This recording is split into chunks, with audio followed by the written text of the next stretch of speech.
Greetings and salutations, Dota fans. It is I, Badger, back for some more League of Legends Season 15 group stage action, and I am joined tonight by a very special co-commentator, a man who is a very busy man between being a professional Dota person and an enthusiast of anime and a petter of Bogdan.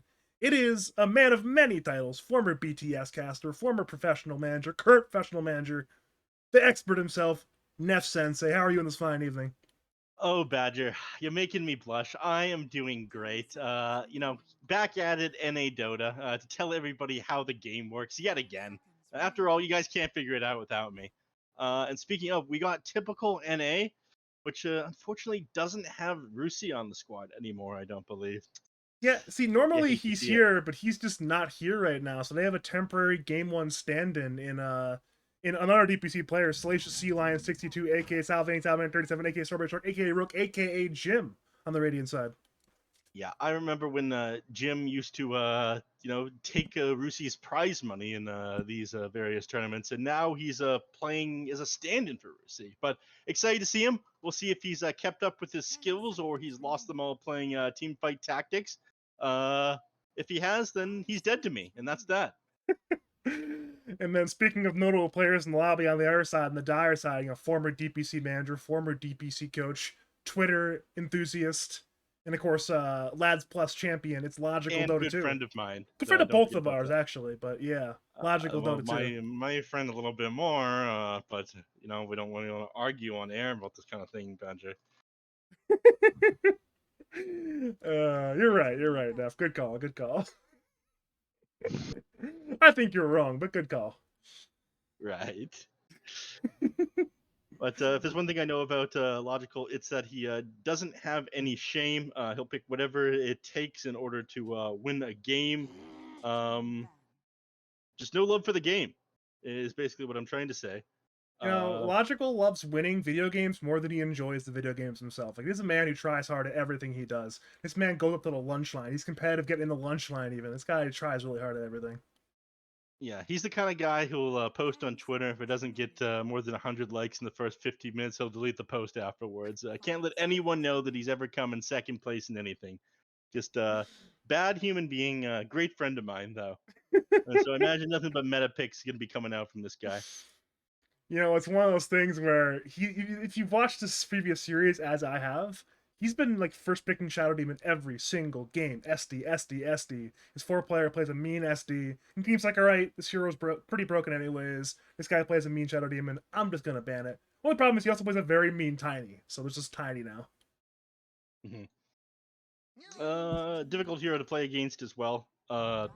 Huge amount of base strength and set up a lot with toss avalanche combination from very early game, in fact, and not something that really that Hoodwink enjoys playing against because he'd rather be able to burst heroes down. And Tiny's not so easy to do that against.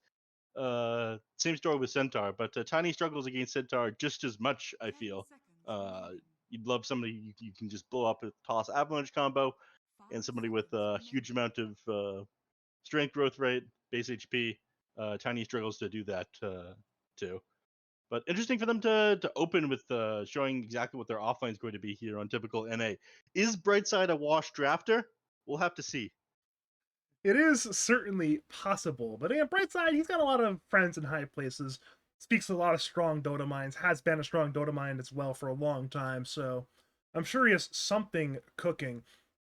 I actually am curious to see what they end up doing with the roles here, because they have Jim standing in for Rusi, and normally Rusi plays mid. And Jim can play mid, but that's like his fourth best role, so perhaps they might go for a bit of a role swap here.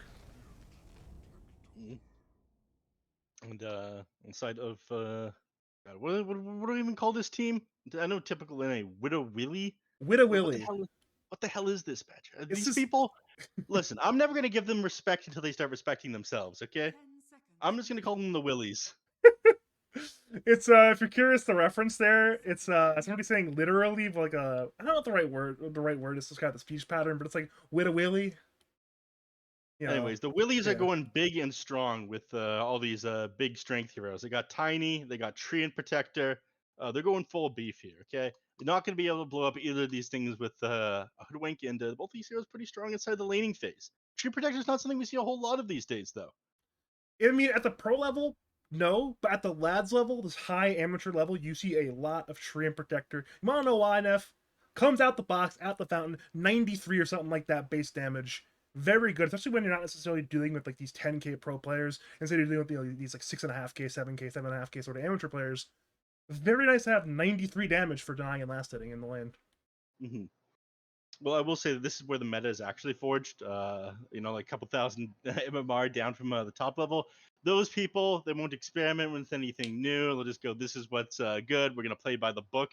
Here, this is where the meta's forged, and then it kind of trickles upwards. If somebody finds a broken strategy, they'll get to an MMR that they didn't deserve, and then everyone will go, "Hey, what the hell's going on? How come this roughneck guy's at 9,000 MMR? He's like a 6K player. Mm-hmm. What's this guy doing?" They'll investigate it. They'll find out Treant Protector's broken. They'll steal his strategy. Everyone will know about it, and then he's back down to his garbage tier MMR like before. But Yeah, what I'm trying to say here is this is where the meta is built, Badger. I'm well aware. It's it's one of those things where I remember I was playing with Jim. We made grand finals, picking Treant Protector every single game. They wait a minute. If this Badger guy who literally doesn't even have calibrated MR can take a Treant Protector all the way to lads finals, we should be picking Treant Protector as well. And ever since that day, people are spamming tree and lads. That's true. I hear that you were innovating a support Tide Hunter in a previous match earlier this week. You know, I played supports. I stood in for Jim's team.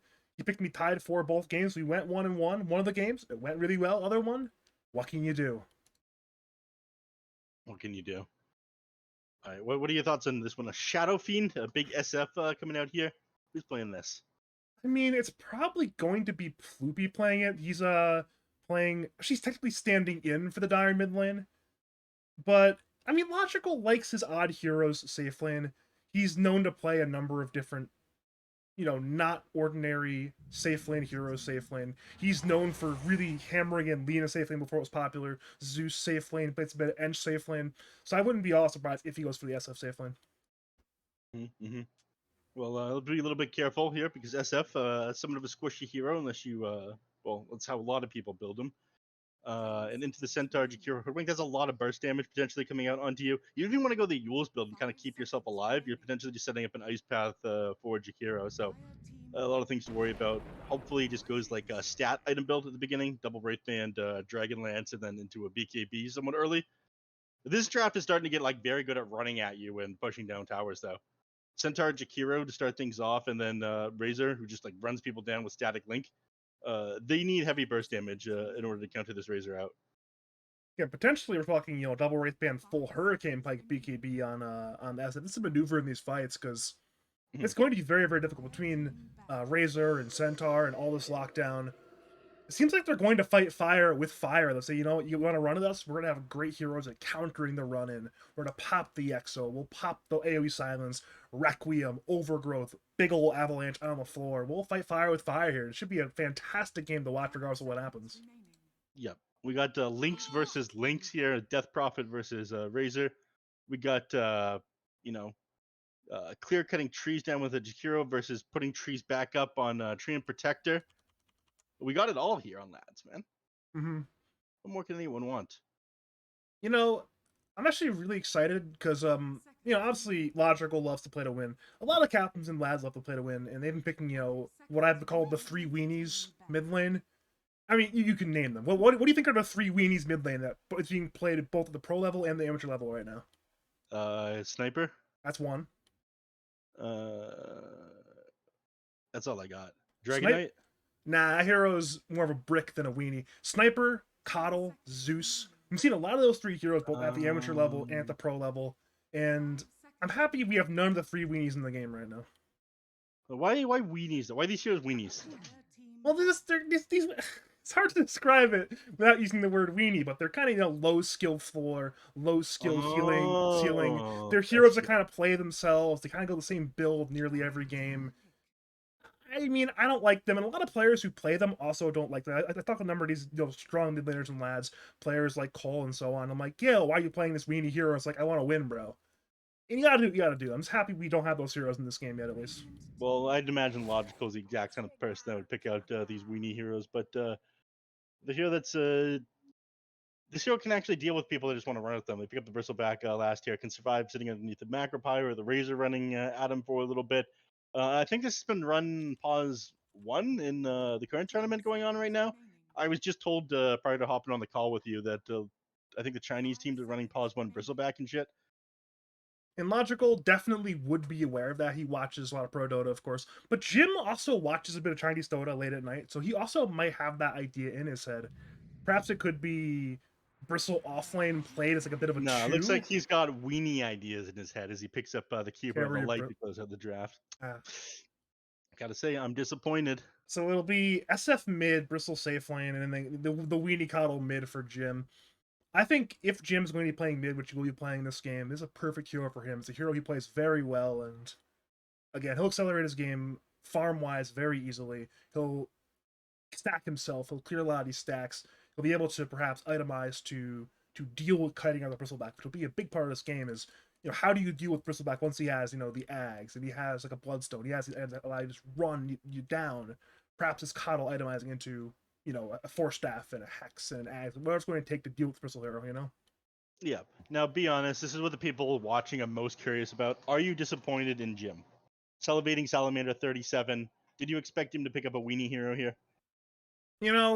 I was hoping he wouldn't, but the thing is, if it was his team, this is not Jim's team. If it was his team, he wouldn't be playing it. But he's not playing for his team. He's playing for Brightside's team. Brightside Uh, wants to win, and if his captain Gregory's like, "Yo, play the weenie mid," he'll play the weenie mid. And that's Jim. He's a team player. whenever Brightside says goes, well, we'll see if he has the master plan or it's just a floppy weenie here. You have to lean towards either of the two drafts, though, Neff. Who do you think has that special sauce to win game one? You know what? I'm too much of a fan of Roughneck. This guy, underrated Dota player, goaded offlaner. You give this guy Death Prophet, you give this guy Brewmaster, he's gonna end up popping off. Okay. You have Dire Roughneck, game one. Okay, then. I'm gonna go against the grain, against the net at the very least. I'm gonna go with Radiant because they've got the weenie hero, and they have Centaur, and they have Razor, who's again also a weenie hero. So you have a lot of very strong weenie based heroes to win the game with. Mhm. And not surprising that not surprising that you would lean the way of Weenie's Badger. I'm not. We're not even gonna get into that. All right. We'll talk about that off air. Okay, you know what? You're right. Good call. Good call. I love you for you, buddy. I made a roster reveal video. I forget. I think it was 2 seasons ago, and I put myself in the Super Weenie Out Junior group, so I know where I am in life.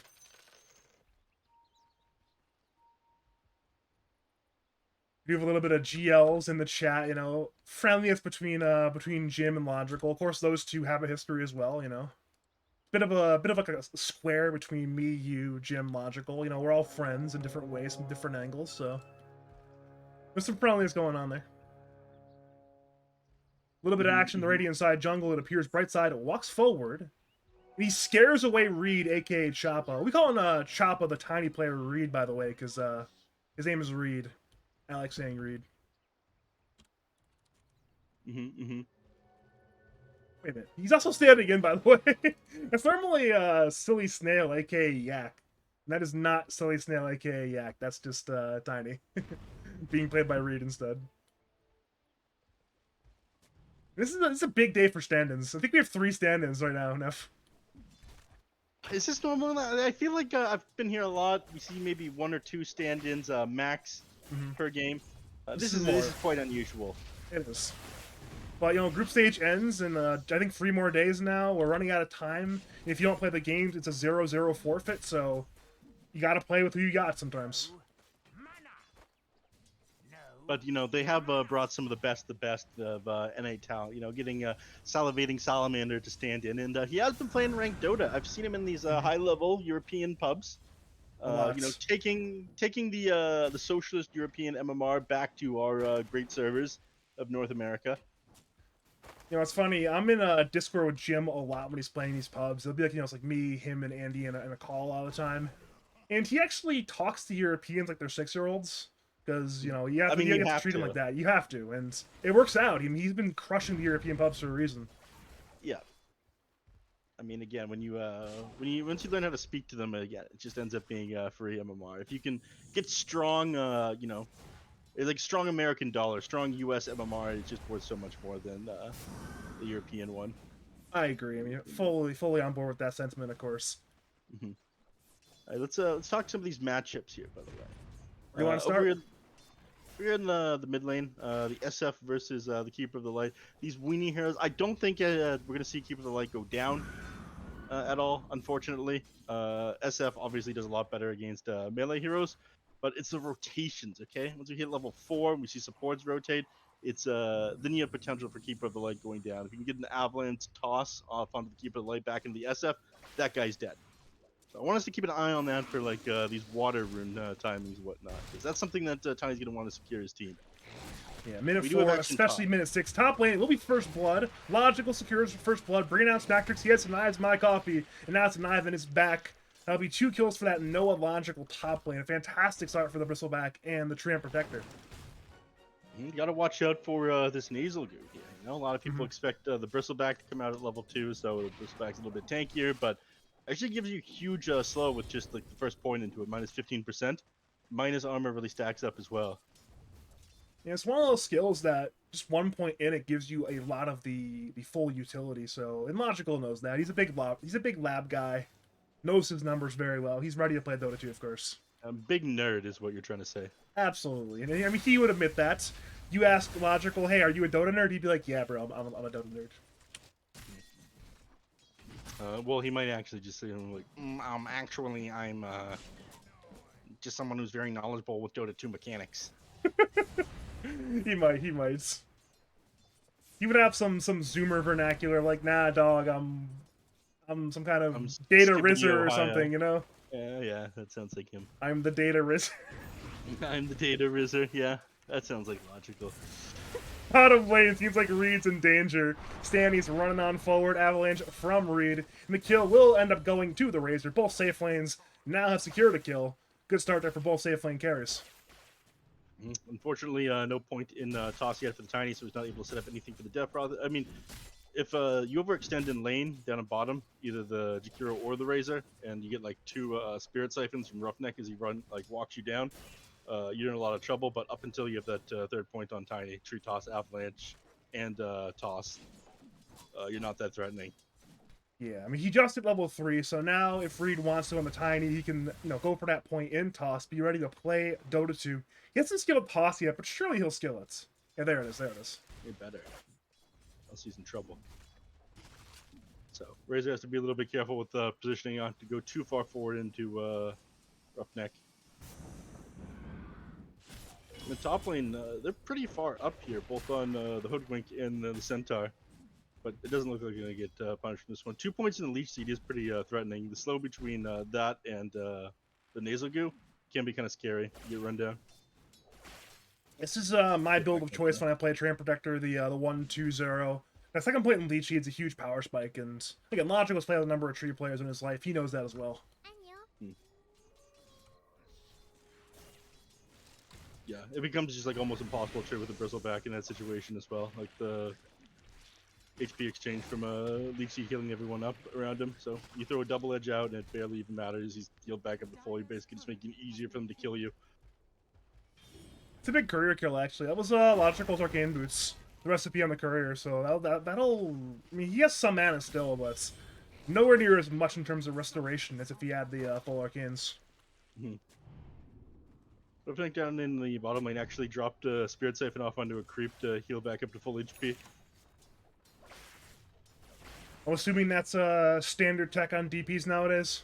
Yeah, if you're getting run down at all, you just drop that onto a creep to try to like heal up as much HP as you can as fast as possible. Nice Mid lane dodge rotation from Knives and Mycop. We mentioned the rotations earlier, but it's Radiant who rotate first. Problem is, in comes Tree as well. It's a counter rotation. In comes Brightside. In comes Radiant. It's a 3v3 mid lane. Bloopy is tanking a lot of damage, but he's still surviving. Blood Grenade comes through. Avalanche. I believe that one missed. And now it's Noah who's running. The blast comes in from Jim. Is that a dodge? No, it is! Great toss by Reed to prevent the damage going on to Noah's Treant Protector.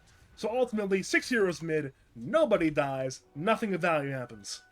I was hoping this would happen in like 4 minutes, given that SF got a bottle and Keyboard Light's very good at putting pressure into the lane, but it wasn't until 6-minute Power Rune came out that we saw anything happen. And Keyboard Light, unfortunately, still alive, so weenies are still out, Badger. Weenies are still out. It's one of those things where, again, the lower level of Dota you get, the slower the game is played. Like typical pro players in this game may have been there for the minute 4 rune. Lots of players were there for the minute 6 rune. 4K players there for the minute 14 rune, but you know how it goes sometimes. And Floopy's going to be inside the jungle, stacks up the camps at 7 minutes. He can clear these out, get himself a neutral item. There it is. You love to see it. This is advanced mid laner gameplay. Dark Dote, take notes, alright? You would never be able to farm a neutral item this fast. Yeah, I mean, he's in the chat. Luckily, he can learn from expert professional commentator Nephsensei today. You know, usually it's just me, and I can't teach that much Dota-wise, so having you is very nice. And expert SF player Ploopy, of course. And he actually is. He is a man who won already 2 out of lack of playing SF. Top lane Logical's being gone on by 3, slowed up by Jim. In comes the blast. Bushwhack is there. The kill is secured by Coddle. Dire send in TP's Ice Path. Will be on the Shadow Fiend. Shadow Fiend dodges the dual breath. He looks to race. He's getting kited around once again. Blast hits him for half his HP. Stampede from Smacktrix. They're hunting Shadow Fiend. And down goes Ploopy. They'll head to Noah, who is a tree. He's hiding in his brethren. He should be fine. But it's still a fantastic rotation by our boy Jim on the Coddle. I'm going to go right back up to mid lane and start shoving this one in. He might even grab that double damager in a second. As long as he blasts out this creep wave. But, I mean, he's got vision on it thanks to this observer ward that he placed earlier. There it is. Complete dominance here by Salivating Salamander. Looks like these pubs are paying off. Ploopy is in shambles right now. Speaking of shambles, it's Stanny being gone on by 3. Avalanche toss by Reed. Roughneck pop the Exo. And they bring down the Razor nice and easily. Okay, so of Jim's names, of his many names he's had over the years, what's your preferred, like, in-game handle for Jim? Of all the names he's had? Rook. You know what? I agree. I mean, it's not as fancy, but it's one syllable. And we're commentators. We like one syllable. You're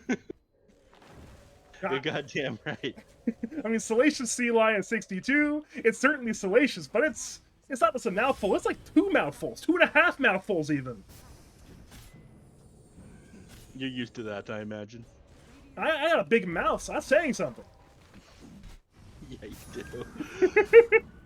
Anyway, look at the foresight here from Roughneck. Ends up committing the exorcism so close to the tower onto that Razor. Gets the kill, cleans up the bottom tier 1. Probably just gonna rotate either mid or top now and take the next objective. This guy does not slow down. Yeah, if Dire want to defend their own tier 1, they can, go through the Twin Gate. There's no Radiant Vision on the Dire side of Twin Gate, but we'll see, El Clasico instead, the trade of tier 1s. Both teams lose their safe lane T1, and now it's even tower score so far. A little bit worried about the SF. I mentioned at the beginning of the game. I think that he needs to build like somewhat tanky items so he doesn't just get run at by Centaur and Razor and whatnot. But instead, he's going for Yule Scepter. Might buy him a little bit of time. Doesn't really change that much for him though. I'd rather see like a Dragon Lancer, BKB rush, that sort of thing. So when the enemies run at you, you can actually kind of stand your ground or take a while to be blown up. I fully agree. Yourself 2.5 seconds just kind of sucks. Okay, if we're quoting previous Neph, you just Yules yourself on SF, sets up the Ice Path from Jakiro, even the Illuminate on top of that. So there's a lot of plays there as offensive tools against the enemy Yules there. So speaking of offensive plays, Radiant moving to the Dire Side Tri-Camp. They found Noah on the Treant Protector. He's level 5. He's about to be level dead. Goodbye, Tree. One more kill for our boy Jim. He's 2-0-1 on the Coddle right now. Yeah, I mean, if you choose someone to lose, it's great that it's going to be your position 5. They all rotate for it. The downside of this is they caught him in such a place where they could wrap around and go onto the tier 1 tower in the mid lane. So they're losing a little bit of the map along with this. Yeah, it's one of those things. I think they're fine losing a little bit of map because you just want to hit that bristleback timing. The Aghanim Scepter is what you want to do. And if you have to lose a tower or two, use a tower or two. Mid lane, Roughneck. Ooh, he's been caught. He tried to defend, tried to get a little bit cheeky. But instead, he's taking a ton of damage. But with the living armor and the siphons, he stays alive. So Roughneck knows his limits better than I do. Sure, he did not defend that tower successfully, but he did not die. That was a psychopath TP. I thought the Roughneck would die for. In fact, I think if they committed a little bit harder on the Roughneck, he would have died there. That was a crazy person TP. Meanwhile, top lane, spells are being thrown out. The 2v2. Logical backs up his Tiny. Tiny to fall. Brightside's forced to TP away there. Actually, he self-cancels the TP to go in for Logical. Bushwhack. There's no sharpshooter for Knives My Coffee. He's not level 6. They want to bring down the man with bristles on his back. He's being kited on the tier 2 tower. Living Armor heals him up. But in comes the Illuminate, and down goes Big Logical. Roughneck's here with the Exo, trying to avenge his captain. He'll bring down Smacktrix's Centaur. Look at his HP. He doesn't have it. He's not going to die as well. Ploopy is here. He's got a Requiem. He's got 2 raises. It's them both on Brightside. Now he's being kited away by Jim. Requiem gets pump faked, now casted. Cancelled once again by himself. One more Requiem. This time it's been used. Used on Coddle. He's feared away to the north side, but he's still half HP on Coddle. Ploopy certainly will die. One more kill for Knives My Coffee. They'll head to Reed and the Tiny. Tiny's half HP. Avalanche on Brightside. Brightside will fall. But Reed is going to die to Sharpshooter. Double kill for Knives My Coffee. He's level 6 and then some. It's a big win top lane for typical NA. This is a disaster. Yes. They just lost hero after hero. Treant Protector wasn't able to be there in time. In fact, Noah's still sitting at level 5, down the bottom lane, farming up a little bit. I think he TP'd up, wasted the TP a little while ago. Was about to go up to the top and ended up canceling it when he realized how bad that all was. But they just took that fight with awful numbers. Let's Stampede time. They all need to just like follow Roughneck in when he goes. They do. I agree fully. I'm sure Roughneck agrees as well, actually. So, Neff, we got former coworker of ours, Zexrus, in the chat asking about Yowamushi Pedal. Yodamushi Pedai? I don't know what that is. Do you know what that is? Yeah, one of the greatest sports animes of all time. I expect that you wouldn't get it though, Badger. But apparently, according to our man Zexrus, you have not watched it yet. Are these true allegations, Neff? I'm afraid they are. What can you do? I only watch bad anime, I'm afraid. What can you do? What can you do? Really just don't have time. You know, I help old ladies cross the street, volunteer at the local soup kitchen, and cast North American Dough. Just spend all my time doing all this charity work. Don't have time to watch Yamamushi Pedal. Speaking of charity work, Radiant want to claim some more money. They're looking for Logical. That man is not charity, or maybe he is. He's in the Macro Pyre. He's taking a ton of damage. In comes backup. Reed and Noah have arrived. Jim may be the counter kill. Blink in by Ploopy. Medium range raise into short range raise to bring down Brightside. So it ends up being a relatively okay trade, but it's certainly a win there for Dire. They get the 2 kills and look at the Wisdom Rune. Yeah, they passed the bottle off under the Treant Protector, then back over to SF. So is this the comeback that he needs? Maybe. Knives My Coffee dead over here for some godforsaken reason. What the hell was that? I mean, he was trying to perhaps rendezvous with the Coddle and the Jakiro. Wasn't exactly logical conclusions, but I'm sure he got caught at some point by, of course, well-positioned player Roughneck, and in doing so, he found his death. Roughneck, information-based player. You know, always going to be at the right place at the right time. Any mistakes would probably just be from Roughneck's team. Multiple Yule Scepters on Dire is giga weird, though. It's not even like you're playing against a Troll Warlord or something like that. Well, I mean, at the very least, Ploopy has time to reconsider his decisions. He has not bought out the Yules quite yet. He went for a Blink first, so perhaps he could go for something else. Yeah, I'm not crazy about that either. Okay, what are you less crazy about? The SF Yules or the SF Blink? Both. Hold that thought, because never mind. This is a dead Blink mid lane. Scroll down. Yeah. Roughneck, well-known squirrel hunter. You know, I don't blame him. You know, if he lives out in the country, a lot of squirrels, and they're very annoying. It's very cathartic to kill Hoodlink and Donor for that reason. Yep. Mid lane, Avalanche, toss from Reed. Toss him back Brightside towards Roughneck. He's stuck on the trees from Jakiro. Stampede from Smacktrix. In comes Stanny. In comes Salivating Salamander. Brightside is dead, but it's vengeance time. Hoof stomp onto the DP. DP is low, and DP has fallen. Now a 1-for-1 as to happen. Stanny brings down Reed in the river. Now a 2-for-1. Stanny heads to Noah. He's got a ton of damage in the Eye of Storm. It should be a 3-for-1. Illuminate. Correction, the right click from Razor secures the kill. Double kill for Razor. And a 3-for-1 in favor of typical NA. Yep. Your position 1 and 2 were using all this time to farm. Logical ends up finishing up the Aghanim Scepter. Really needs some magic resist. Probably see Hood or Eternal Shroud come out right after this. Please let it be an Eternal Shroud. Logical does not have enough HP or magic resist. He's getting bursted down in these fights. Yeah, I'm in the SF both. I want to see BKB out of the SF. It's queued up next. It better be a BKB instead of a Yule Scepter. I'm going to lose my goddamn mind. He has the money for Yules. If he wanted to buy the Yules, he would have bought the Yules, right? So maybe he's going to go BKB still. Maybe. Top lane, Blink Hookstop from Smacktrix on Logical. Sharpshooter has been channeled. Bristleback is broken. He no longer has bristles on his back. And now he has nothing on his back because he's 6 feet under. One more kill for Jim, who is 6-1 and 5 in the Goddle right now. Logical is not going for that casual cloak with the 20% magic resist. Instead, he's got the shard queued up. All offense, no defense. I'm not sure I like this. I mean, it's certainly a risky play, if nothing else. If it works out, maybe you'll say, oh, Logical's such a genius, but we're both pessimistic about the build right now.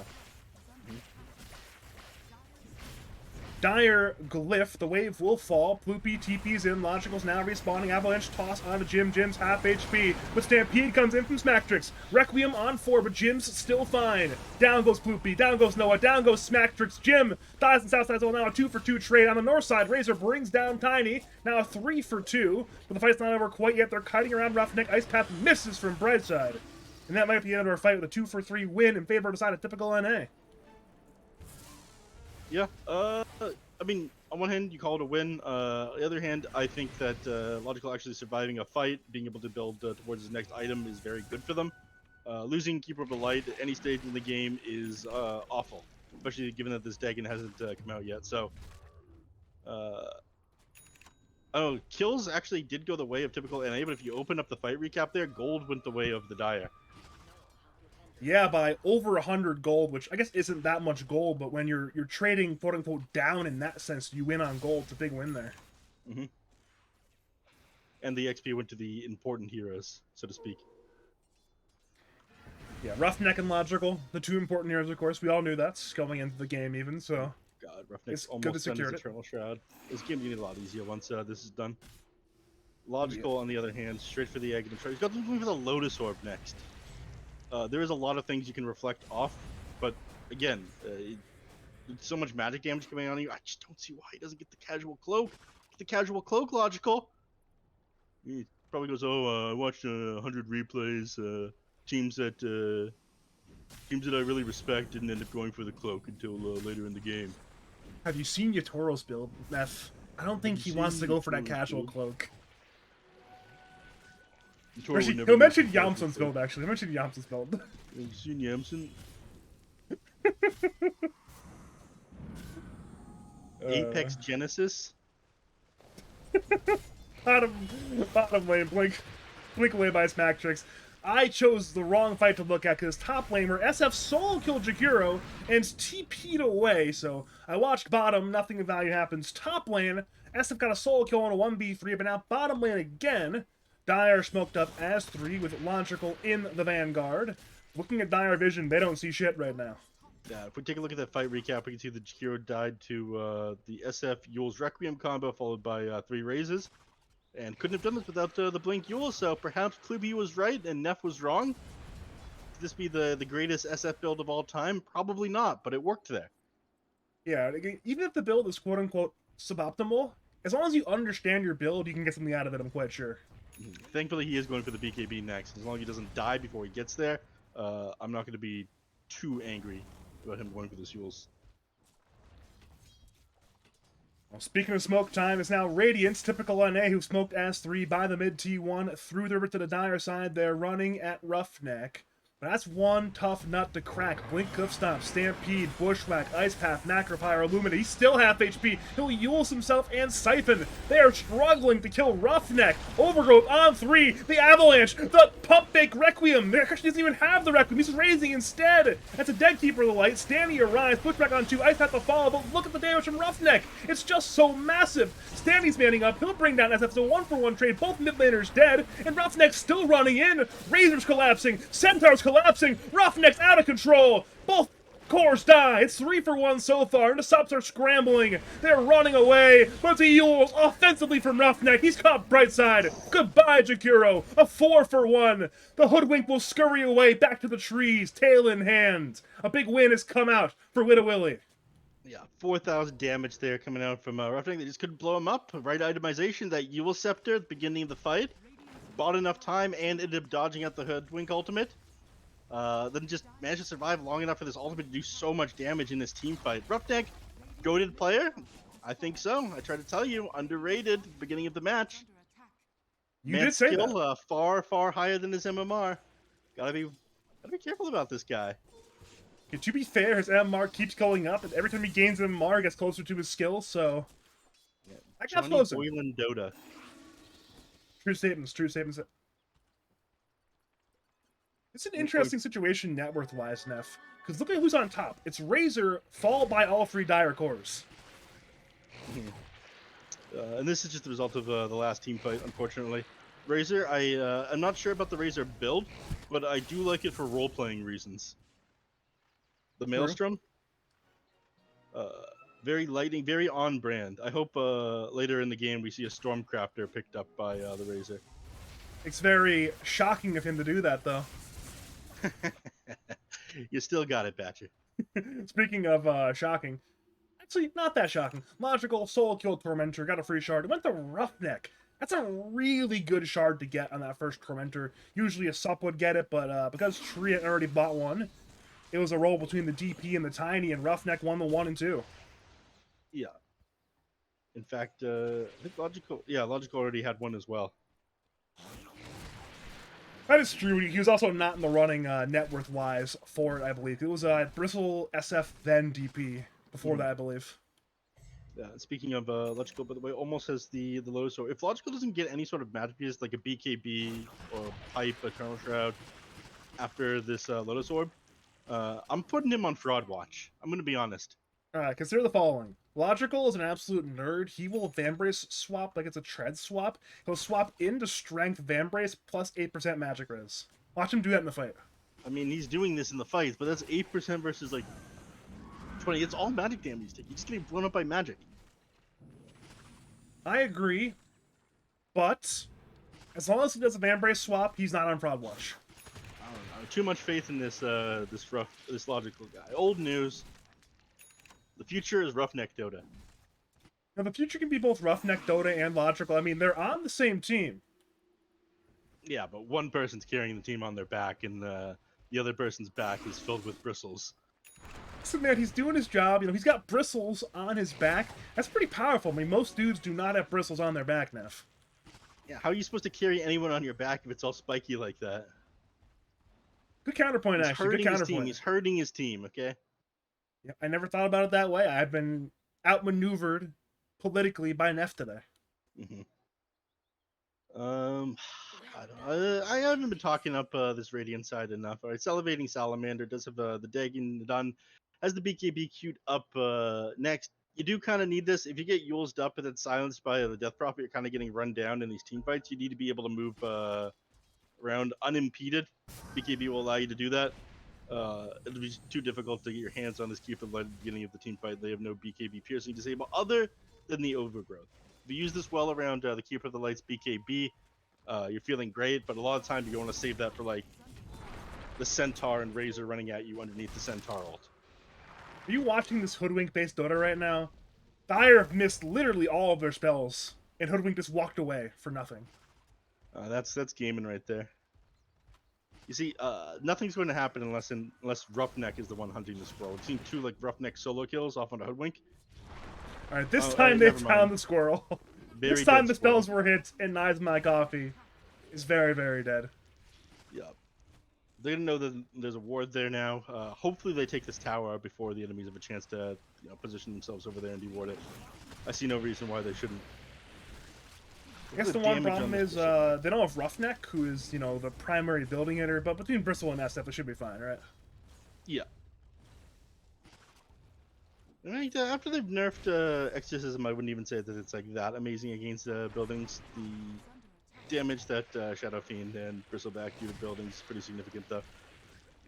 Alright, clear this out. All right, my big question, Neff.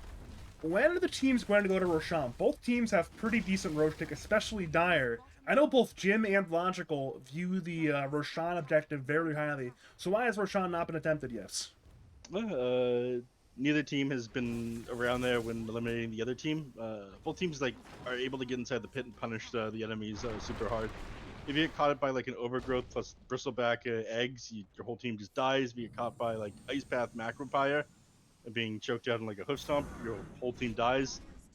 It's just way too threatening to be caught up around the pit. You know, funny part is you say that, and everything you said was correct, but I've been on teams with Jim. We just raw dog Roshan, no smoke, minute 17, into like good anti-Roshan teams. We just take it every single game. Nobody ever stops us, so. And it works? Apparently, yeah. Basically, nobody ever stopped us. Alright, well, there is an observer ward down to the bottom lane from... Yeah, each team has one side of the pit warded. So I think it's on both their minds, just neither team is going to be able to get the time to clear it out. They're not super fast at it either. I mean, Bristleback could be like kind of fast, but all the heroes in the Radiant do struggle to do like huge physical damage to Roche. Well, smoke up on 3. It's Brightside, Jim, and Stanny. They're joined by Smacktrix. They find Roughneck, though. Not a fun target to go on. He's holding his Yules for the time being. He's knocked back by the Coddle blinding light. Ice Path misses. Roughneck's just fine. So, again, they ran into the rock that is Roughneck, and they could not break it. They lacked the mining tools. They couldn't do it. They found Tree instead. They brought their Lumberjack axe, it appears. Hoof Stomp on Roughneck. They still can't kill this man, but they're going to try. Sharpshooter will end up missing. DP's low on HP. Stanley's focusing on the DP right now. Logical's in the fight. Poopy blinks in. He'll Big KB looking for a Requiem. Roughneck is dead, but it could be a trade time. But no, it's Logical who dies instead. Double kill for Stanley.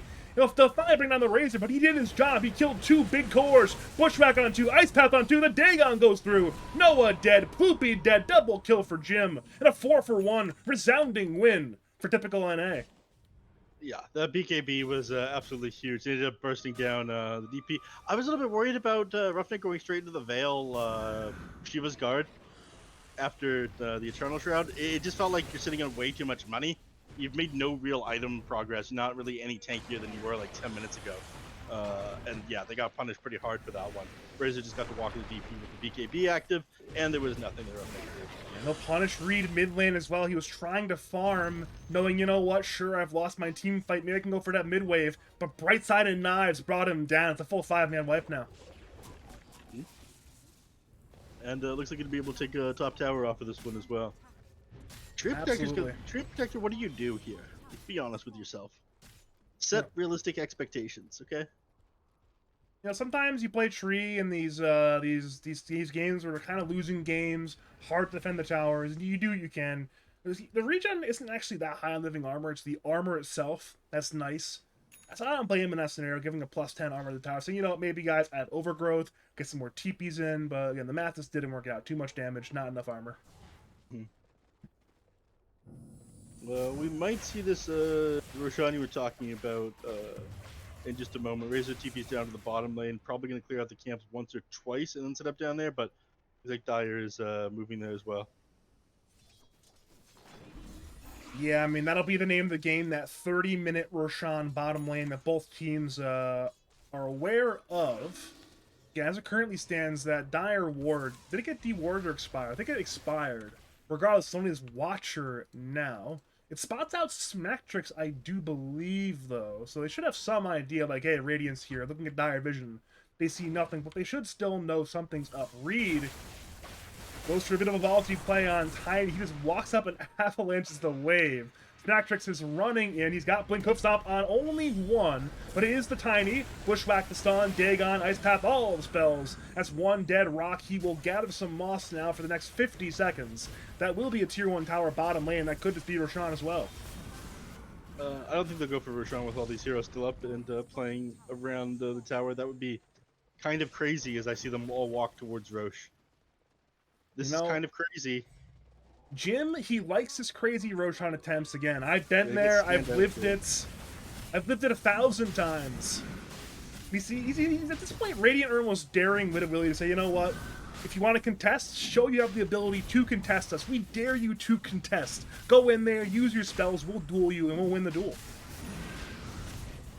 I'm pretty sure they contest this. I'm gonna be honest. You just finished Shiva's guard on Roughneck. Ooh, they've spooked typical NA. They stampeded looking to counter-initiate. It was only Tree and Protector with a Nature's Grasp. So again, not a real defense there. This reaction is so slow. These are soft willies, man. I don't know what to tell you. I'm disappointed. Look how long Logical took to go over there. He started shoving out mid. In fact, he showed himself like underneath the tier 1 tower.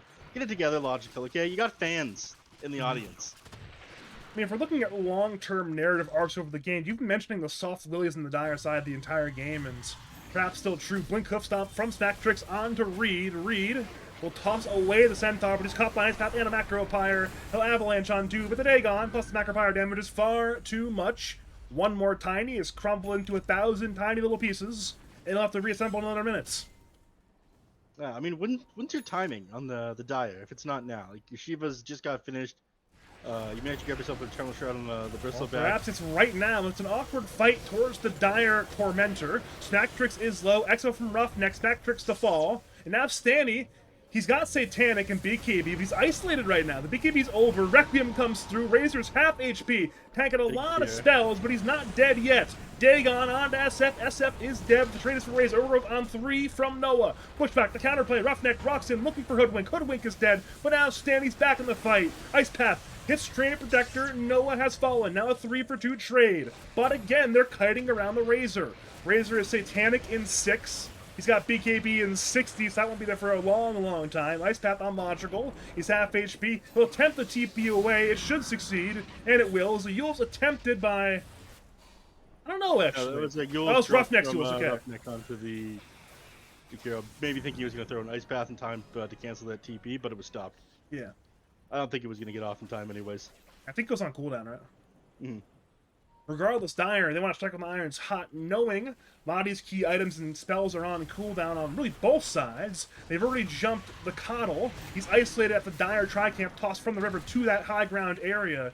He's already down. Sure, Hoodwink and Centaur are respawning, but without the Coddle, that fight is a lot harder, and without the Aegis as well, because it was lost in that last fight. Mm-hmm. Now, yeah, they want to strike the... Well, the Willies are hot, so to speak, here, Badger. So I'd like to see them push forward. Maybe put some pressure onto this tier 2 tower. Alright, they're splitting, they're going back and farming. BKB on the DP isn't really going to change a whole lot. I mean, it helps a little bit, but... Feels like they're waffling, man. Okay, what would you prefer to the DP BKB? I mean, it's not that I prefer anything over the DP BKB, I just don't know what the timing is for the Dire. Like, what is it that they're waiting for? It's going to be like the big game changer that is going to make them so much stronger than typical NA. I don't know. And sometimes you just don't have the opportunity where you're going to straight up on paper be stronger. But, you know, if you have a puncher's chance and you execute well in a fight, there's always a good chance to win. Oh, it feels like you're waiting for the other team to make a mistake instead of yourself actually doing anything then. He's going for Sheep Stick right now on Floopy. This could be big. Yeah. That will at least punish like Razor initiating too far forward. If you grab him before he activates his BKB, potential to just blow him up. Yeah, and as these fights keep occurring, the Razor BKB duration keeps going down. It's already down to 7 seconds, so with those shorter BKBs, it's a lot easier to wait them out and get that post BKB hex off.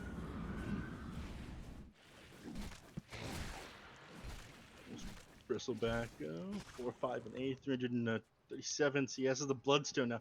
I don't even like this build. I'm gonna be honest. Hold that thought enough. We have a big raid for Mathematician 10. He'll hear my thanks when the delay catches up, but he's rating us with 52 viewers, Neff. Oh, it looks like math is just something the numbers. I feel like that something should be a different word there. I've got no idea, man. You're grasping at straws here. Yeah, fair. You guys are in luck, though. We've got the hardest NA action. We got the Willies against typical NA. Fan favorite Logical, unfortunately, subpar performance on the Bristleback tonight, but he is a big nerd. It was only a matter of time until he finally met his downfall. Yeah. Yeah, and Logical, he's still looking to play Dota 2, though. Sure, this game might not be easy, but, Logical, sometimes he likes it a little hard, so he'll be ready to play this very competitive mid to late game scenario on the Bristleback this game. Do you think the Raze is going to scale into the late game? Probably. I mean, sitting at the top of the net worth chart, he's got carry items. He's going for the Silver Edge next to be able to fight effectively into Logical, but I'm not crazy about this build either. I think that instead of like going for ultra late game carry items, you just want to be able to close out the game and take high ground. And this build doesn't really do that. It's a split-up fight right now. Both teams want the fight, looking for the angle. Noah goes in for Stanny. Logical backs him up. They want to hex the Razor, and Poopy is into the Avalanche. They're chain-stunning Stampede. Gets him away, though. Razor will Big KB overgrowth only on one. They want Stanny, but he's got Satanic. He's being hit by 5, but he's still surviving. Poopy to fall. Ice Path, Necropire on Logical Dotes. He's being kited. Roughnecks trying to exo, trying to run in, but Radiator kiting him out nicely. It's split up once again. Reed is 1v1ing Snack Tricks. Brightside Ice Pass finds the DP, and he'll Ogre Seal Totem away. It's a disaster for the side of the Dire, it appears. Snack Tricks is still fighting a bit of a 1v2 on the north side, being in a bit of an awkward fight with Shrimp Protector and Tiny. Meanwhile, Coddle and the Hoodwink are running at DP, but DP's too fast. Back to Smack Tricks, he's juking things down the east side. Back to the west side. The two fights have converged. Roughneck is getting kited. He'll sell fuels. Logical runs in. Hunting for Hoodwink. Hoodwink is running. Stanny returns to the fight. Linking the Bristleback. Bristleback is half HP. Bloodstone healing. Avalanche on Razor. Razor could not heal enough. Big kill for Reed. And now Jim's trying to do the damage. Illuminate did hit on 3, but you've lost your Razor. A lot of your sustain is gone. Brightside's juking it out. He'll Ogre Seal Totem, but he's slowed by Shivas, slowed by Nature's Grasp, and he certainly will get brought down. An awkward fight turns 1 for 2 in the very end, and it should be a win there for the side of Wittawili. Yeah, unfortunately, you're not going to get much other than those kills there. His Centaur is back on the other side of the map, cutting the creep wave. So you get back to the tier 1 tower. You're not going to be able to grab the tier 2, unfortunately. I'm going to be honest. That fight, I thought it would go a lot worse for the Willies. After they kited out like the entirety of the Death Prophet ultimate, and they still came around to take the fight, I didn't think they'd have enough burst damage to bring down like the 3,000 HP from the Razor. But Tiny ended up doing a surprising amount of damage with both the Tree Toss Conda and the Bristleback. I think it ended up doing like 1,600 with the Quill Sprays at the end there. So better than I thought. Maybe there is something to this 20 talent on Bristleback with the Quill stack damage. Yeah, we're seeing it. I mean, Logical... I'm still anti-logical, though.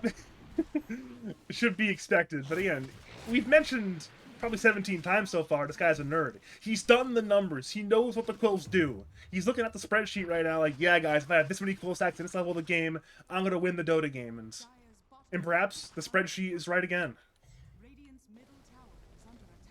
Death Prophet's got the Refresher Orb. Alright, that's going to be the wrong item. Certainly Roughneck changes his mind from that. For anyone who's not familiar, you cannot have 2 exorcisms active at once. It just refreshes the duration of it. Hypothetically, again, you have the exo into the secondary exo later. You have you refresh your siphons when you do that, right? So you get extra 5 siphons. All charges are refreshed. Maybe that 10 siphons is like the all-in fight-winning play there for Roughneck. I mean, we saw a full exo duration, so maybe he actually does need a second exo there. You really need 10 siphons, and you get the 25 talent for the extra Spirit Siphon replenish time. I mean, okay, could you really go wrong with more siphons? Talent, can you really go wrong with more siphons, Neff? You can go wrong with spending like 5,000 gold in an extra inventory slot on that. Okay, you might be right there. You might be right. Expert Dota analyst Nephsensei does what he's paid to do, analyze Dota. I mean, the thing is, the last time he kind of stalled on the amount of gold that he had, they found a kill on to him, and it just felt awful at the time. This is when he was sitting on like 3,000 gold. He had the Veil done. He was trying to finish up the Shivas. It was like a very awkward timing. We're going to go back to that. It's not going to be as bad as it was, but I feel like there's more effective ways to spend your gold than this. Perhaps, but again, we've mentioned that a number of times during this game where even if it is on paper suboptimal, if you know what your build does and you know how to pilot it, you can still get something out of it this game. Mm-hmm. Oh my god, Logical's going for Wind Waker. I mean, this item is sick in the late game, and it really messes with the enemies trying to set up on you. But this is such a The smoke is popped. Smacktrix sees Roughneck. Blink. underwhelming Hoof carry. stomp. They want the DP. She's got 4k HP though. That's easier said than done. Siphons. Self-fuels from Roughneck. In come both teams. It's chaos. By the Roshan pit. Stampede from Smacktrix. Vicky beats from a lot of the core. Stanny wants Roughneck. He wants Bloopy. Roughneck dead. Bloopy dead. A Death Requiem comes out, but Radiant are demolishing the fight. 3 down to the other side. A broken Logical Dote. He's on the run. He's trying to live, but he's broken. 1/3 HP. He's stunned up. Goodbye, Bristleback. There are not enough Bristleback. He's actually life stealing. He's trying to life steal, but it's not enough life steal. Maybe it is. He's still living. Stanny is dead. Snacktrix is dead. Logical somehow at 100 HP. They couldn't kill this man. So is Razor dead. Centaur dead. Logical's cleaning things up. And Reed is Shri volleying. Ice Path. Will hits into Liquid Fire. Tiny is low. In comes a Dagon. Down goes Tiny. Over to Logical. He's 1v1ing Hoodwink, but he's losing the 1v1. Or maybe not. He demolishes Hoodwink with the Aghanim's, what is it called? Active on the Bristleback. It ends up being a 4 for 3. Oh wait, now Jim's hunting him. Look at where Jim is TP to. He's behind Logical. He doesn't have enough burst damage. Oh, he's got the Bloodstone too. This could be a disaster. Aeon Disc from Jim. It has been broken. Jim, well, the Aeon did no damage. And at this point, Coddle, oh, he's going to probably die. He'll BKB just to run, but look how fast Logical is. He's running down the Coddle. Brightside has the Ice Path. Logical jukes it out, walks into it anyways. But he's still running at them. TP away by Jim. It will succeed. Brightside TPs. It will succeed. Over in the end, a 4 for 3 kind of win for typical NA, but overall it's a definitely even trade there. Yeah, I mean, not great. You activate your BKB, put it on cooldown. You used another charge of your, or the first charge of your Aeon Disc trying to jump that Bristle back there. No one was able to finish him off. You need to just build a Shiva's Guard for this guy. It is ridiculous the amount of healing you get off of Bloodstone now, and the healing reduction you can get. Like, there was a Spirit Vessel on him that whole time when he was healing off of that Quill Spray on the entire enemy team. Like, this kind of shit should not be possible in Dota. Power scaling has gotten out of hand, and somebody needs to do something about this, Patrick. I fully agree, but, you know, we mentioned Logical. He plays to win. He knows about the power scaling, and he's using it to great effect right now. In comes Smacktrix. Blink, Hoof Stomp onto Stanny arrives. He'll link the Bristleback, but it's a reflected Lotus Orb link. The Logical will not lose his damage. Requiem comes out from death from Poopy. Poopy's dead once again. Roughneck will Wind Waker away. Overgrowth on 5 from Noah, but where's the follow-up? Roshan dies, Dyer kills it, Stanny grabs the Aegis, now Roughneck's tanking way too much damage. He'll try to Ogre Seal Totem, he's trying to run away. He'll end up Wind Wakering once again. Is it a great escape? It cannot be. Smacktrix finishes the escape by killing the DP, and now they'll head to Noah. Noah has been caught, and when he dies, he'll lose his gem. That's 3 dead, Roshan taken all the way of TNA, and it turns out they have a solution to Logical being unkillable. Just don't kill him. Actually, no one saw the gem unless Shakira goes back for it right now. Does he see it? No, Brightside walks right past. So Curry's about to pick this one up. So a good save of the gem, but as that happens, Smacktrix jumps in for Logical. Logical's life stealing now. He's broken, tossed up. He's very low, and he's dead. Not enough life steal. Double kill for Razor. I think Tiny actually tossed up the Bristleback in the air, and again, in doing so, it did not work out for Logical. And look at the buyback situation. There's no buyback on Tiny. There's no buyback on DP. This will almost certainly be Rax here. Yeah. I mean, Logical can buy back and maybe stall things out for a little bit, but you'd be fighting into multiple breaks. You've got Wink Ultimate up in another 15 seconds. You got Silver Edge available on Razor, and you got the Aegis as well. He can dive you without really being punished. Yeah, it seems like they'll accept they're going to lose the bottom set of racks. Perhaps they'll even lose a second set of racks. The tier 2 mid is temporarily alive, which will delay the megas. But potentially, this tower's going to die in mid. Quick work of this. They could fort right now. It would clear out the mid lane. Maybe they'll wait for the next creep wave to touch the tower before they drop the fort, though. Well, it'll end up being a dead tier 2 so far. We now head up the mid lane. I don't believe there's enough time for megas, but 2 racks is quite good. Living Armor delays it, but it will not stop the tower from crumbling. In comes the Glyph. A pretty good Glyph, but it's got reduced attack speed. In comes the 2-man of Substance Factor into the Shiva's Guard, into the Ice, into the Pushback! Oh, a huge no. wombo combo! Requiem from Poopy, but it does so little damage! It does so little anything!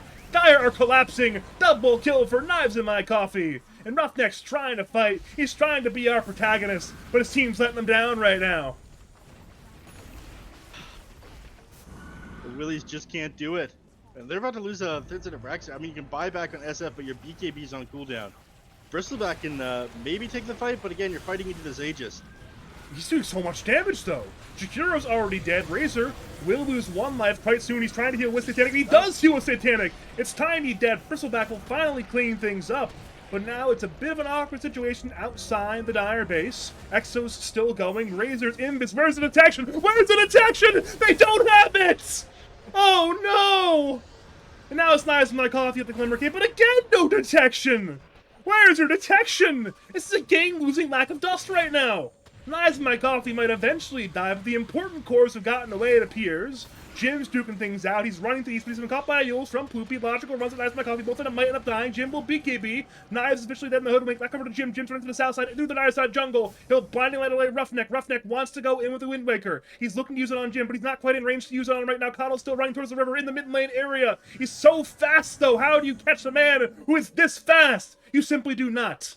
In the end, Radiant get 2 racks, and they have a great escape from the way out on Razor and Coddle. Yeah, they end up chasing those heroes for so long as well. The tier 4s are like down below half HP in total here. Good news. Living Armor. Bad news. Game's still very hard. The game is still very hard. Thankfully, Roughneck has changed his mind. He ended up going for the Wind Waker instead of the Refresher Orb. If he had that for that team fight around the Roach Pit the first time, things might have been a little bit better. It was just too easy for them to set up on him. Well, they just wailed away at him while his team kind of walked towards him, and then things just kind of snowballed out of control from that point on. Logical made a rare mechanical blunder. So he went for the Soul Tormentor take, and he just straight up missed his Bristleback active. He just literally used it in the wrong direction. I guess just isn't this dog's day. I mean, you say every dog has it, but yeah, it's not his one right now. I mean, maybe he's flustered, because you never see that sort of air from Logical. It never happens. Fortunately, it's happening right now. He's getting ready to take it again here. Building up good stacks on it. And this time, I mean, he'll surely hit it this time. There's no way he missed it twice in a row. There's literally no way. Yeah, there we go. It will be a trade of Tormentors, though. Dire get it for no shard. Radiant get it for a free shard on Hoodwink. Pressure Orb is done on the Razor, so unlike the Death Prophet Refresher Orb, you can in fact have 2 Eyes of the Storm active at once. Incredibly scary. As you can't that double link happens, somebody like you used to be able to, though. It will link 2 separate targets. yeah, that was wild. That would be Funny too time. wild. Oh no, Reed tried to go through the Twin Gate to head the bottom lane, but in doing so, he blinked directly into Hoodwink. And in doing so, he blinked directly into a 6-foot hole with his name on it. 1 more kill for Knives in My Coffee, and I mean, you know what time it is, Neff. Down the top lane into potential megas. Read more like feed. Because he's got 12 deaths. I know. Well, we have an interesting angle for Noah right now. Looking for that back angle on the fight right now. He's got a 4-man overgrowth if he wants it. He's looking right now. Hex on Logical. Noah's still waiting. Roughneck runs in. Choppa, aka Reed, has been caught in the ice path. He cannot blink in right now. Exo is active. Noah still being patient. Refresher from Stanley. Looking for Roughneck. But Roughneck's running. Stampede in. Overgrowth. But no! The sleep from the Coddle prevents the overgrowth in time. It's there on 1, but only on 1. But Razor's dead anyways. Will-O-Wisp is still active. Sharpshooter on Roughneck. Poopy is half HP. Snack's half HP. Snactrix is being kited right now. Logical's running forward, gets knocked back by Jim. And they've once again avalanched on the Centaur. Roughneck's throwing away everything right now. He's just so tanky. Tree Volley finds Centaur. Centaur to fall. 2 cores dead. And there will not be Megas quite yet, thanks to a beautiful defense by Wittawili. They want more kills than just the 2 cores. Brightside certainly will be among them. So it's 2 cores and 1 support dead. A lot of gold goes back, and it's a big morale win, if nothing else, beyond the gold for Wittawili. We're finding 3 kills there. I'm not sure how far you're going to be able to get out of the base, but it is something. You can slowly claw your way back in the game with these sort of victories. So they need something in order to breach this last high ground, but as long as you play pretty close to the base, it's going to be a bit of a struggle. Aghanim Scepter on Razor might be a solution to that. If you just pop Eye of the Storm and have double BKB, you can kind of just blow up this last tier 3 tower and get yourself mega creeps, and I don't think their team's great at fighting into that. Hold that thought, Nep. They've caught our boy Jim bottom lane. He's got Aeon Disc already used. BKB's now active. He's trying to juke things out again. He's just so fast, but he's not fast enough this time. No more race car. He's crashed into a wall. He's been brought down by Big Logical. Yeah, at the same time that was happening, Knives by Coffee ended up dropping his sheep stick off onto Death Prophet, but nothing ended up coming of that. The entire team's dead, and the only hero alive was the Keeper of the Light, who's getting chased down by the rest of the enemy team. So all Knives by Coffee can do is try to keep this top lane shoved in. A lot of dire vision up here, though, so you have to be a little bit careful. I do want to point out, unlucky interaction there for Wittawili. They walk into Roshan Pit. It's in the window, but instead of being an early respawn around that 8-minute mark, it's 10:45, near the very end. Noah might just sit in the pit and be like, hey guys, where's Roshan? As that happens, Roughneck and Knives are still in that 1v1. Nothing of value happens. Back to the Roshan Pit, though. Noah's leaving the Roshan Pit. I think he should stay in there. You can living R from the pit. Just sit there for the next 2 minutes. Eventually, typical NA's going to come and check in on the pit. You can't just live there. Okay, so there's a tree, right? See how I'm circling? I think this tree gives enough to here, right? So you can stand right here in this, I do think. And as you do that, you sit in Roshan, you wait things up, maybe buy an Ironwood branch, put it on down right here to watch this out. No good display here. He's got trees, he's chilling. He knows what time it is. It's Roshan time. Problem is, Roshan, he's late to the party. He's going to get a tardy demerit for being so late to class here, but I'm sure he'll be fine eventually. And then when that happens, someone's going to kill Roshan.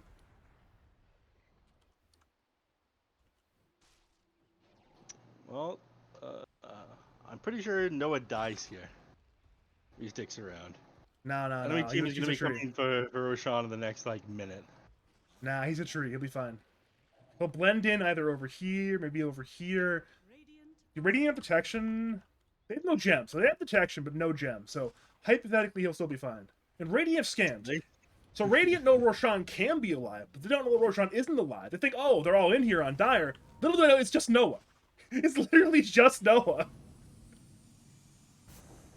Noah's making a run for it now. This Radiance, could be the fight that decides they play the Twin Gate, Bushwhack on Logical. It'll activate that Aesthetics cap for the next 22 seconds. Widow is on the floor. Logical appears to be fine for the time being. Radiant Smoke has now popped on Jakiro. Brightside misses Ice Path. Logical has been hexed.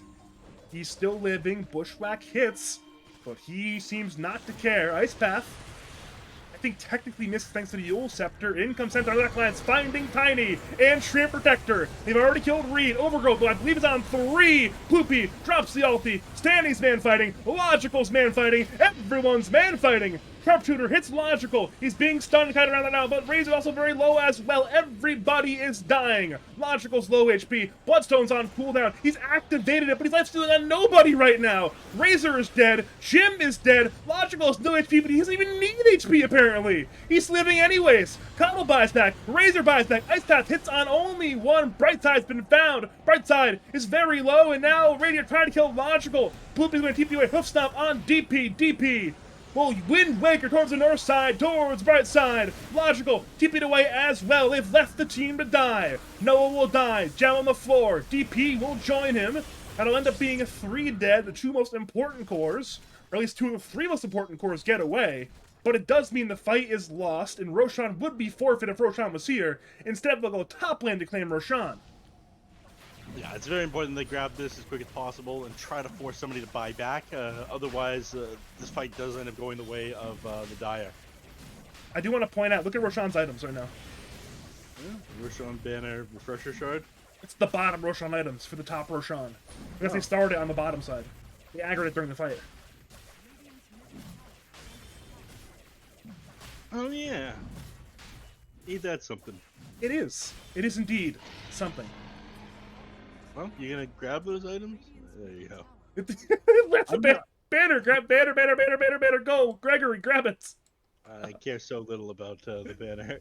What can you do? If it was an egg in himself, they'd be all over that shit. Oh yeah, of course. But it's, I mean, it's banner. Of the 5 Roshan items, banner is 5 out of 5. Like, it's the lowest in the totem pole. Alright, they preemptively dropped the Will-O-Wisp, try to discourage them from going on any of these heroes. At the very least, they lose tier 3. They really can't fight in the Mega Creeps. They have to defend the next couple of seconds here. Again, they're trying to. They don't want to buy back, but in doing so, they'll lose racks. What? Other racks are dead. Range racks are dead. That's Megas secured. Stampede from Smacktrix to allow the escape. It's a clean escape. You still have the Aegis. You still have that Refresher Shard on Jakiro of all heroes. There's still a banner in the pit for anyone who cares. And again, you get the Megas. You walk up slowly, kill the buildings, walk away pretty fast, actually. And at that point, you've gained something and lost nothing. It's a steal. I don't know, I think Dire's lost their goddamn minds letting them take that. I mean, maybe they feel like they're going to lose the fight. They didn't want to buy back with so little time remaining. But fighting in a Mega for this team is not easy. You've already lost your tier 4s as well, despite the fact that you have a Trina Protector on your team. This is incredibly rough. I agree.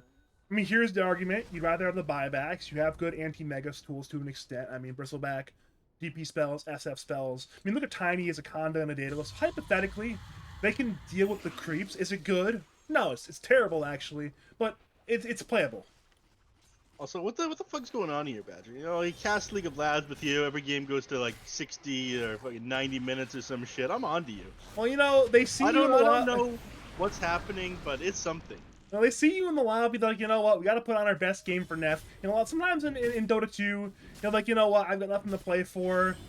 GG call minute, I don't know, 34 or something. But when both teams have, not only Badger, but especially Neph in the lobby, they play their game, they want to get their money's worth.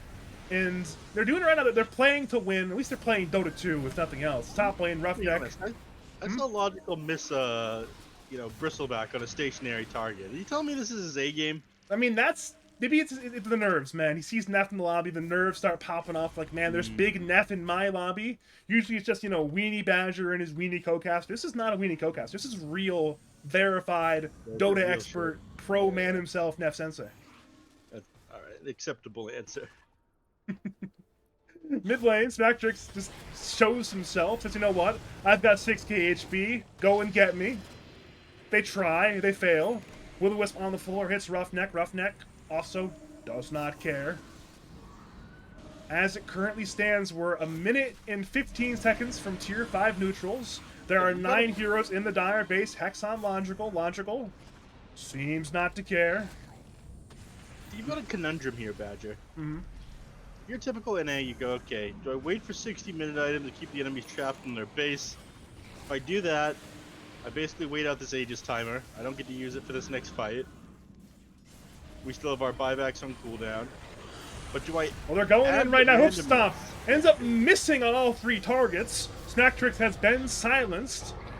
Stampede to escape, but they've offensively used the Centaur War Runner. Ice Pack on the floor, finds Logical, Will-O-Wisp as well, I do believe. Stampede! Not Stampede, Overgrowth on 3 is fantastic after the Stampede, but nobody's dead quite yet. Noah's being kited. He's trying to hide in the trees, but the trees have betrayed him. 1 down so far. Roughneck will Wind Waker to the east, but they're hunting him right now.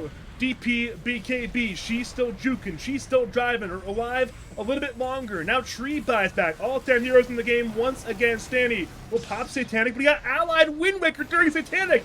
Poor coordination, and as a result, Stanny will lose 1 life. He slots in a Mjolnir. It'll be a big 10 hero fight once again, but if Hex the Razor, the Requiem, that's huge damage! Razor's being kited, he's got nothing! And he's dead for 124 seconds. Snack Tricks is trying to do whatever he can, but he's being kited as well. He's got Hoof Stomp, he'll hit on perhaps only one hero. Windbreaker from DP, going forward, Thrones exposed, but Dire don't care right now. Avalanche on 2, they're fighting, they're doing so much damage. Knives in my coffee, that's a knife in his back. They'll hunt Snack Tricks, they want the Centaur. Centaur is low, the bristles are stacking up. He'll try to TP, will it succeed?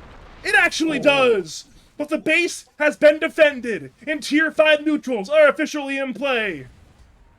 Yeah, the point I was going off about before that fight started is, do you want to really add the randomness of Tier 5 neutral items coming into the game? Like, you're in this winning position, you really want to risk that. It looks like they didn't want to risk it, but they just failed to close out the game there. So, as you mentioned, Tier 5 neutral items are going to come into play. Both teams are going to be able to grab them here, as you can't close out the game in the next 60 seconds here. Well, the Razor's dead, unfortunately. Not with even Tier 2 still standing. Yeah. This is a lot of variance added to the game. I know long-time viewers of the channel have heard my, what's the right word? Complaining, bitching, ranting about RNG in a skill-based game, and well, this is RNG in a skill-based game at its finest. It says, you know what? You can't end the game in minute 60. We're going to throw in some wacky and wild variants. We're going to see how these massively powerful items impact the game now. Nice, my coffee. What's he gonna get? Come on, hurry up and decide. I'm gonna give the Seer Stone. Pathetic. I hate it. You'd say the battlefield. To be fair, we didn't know what his item choices were. Maybe he had a bunch of lame items. No good options. What about you, Razor? What say you?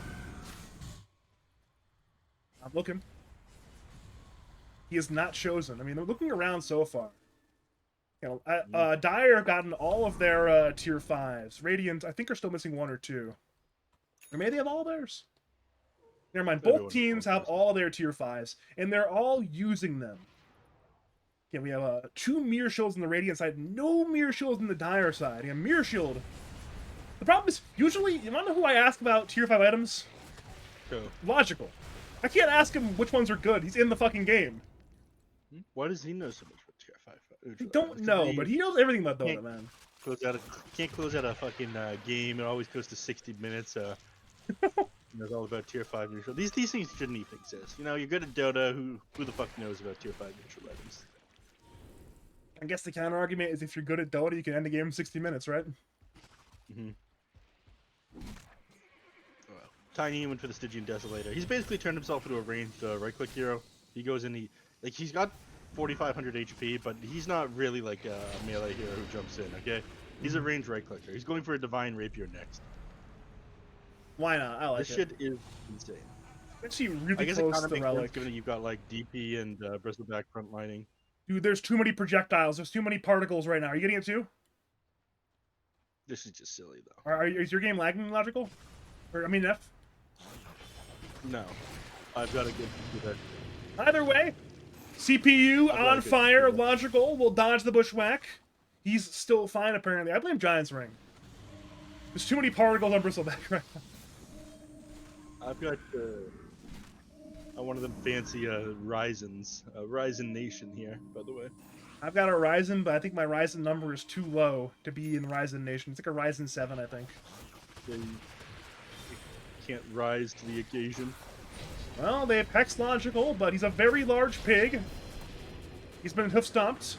Ice Path, Macropire, all the spells. Takes no damage, walks away. This game might not end for a while, actually. Because Dire can't leave their base, but Radiance can't remove Dire from their base.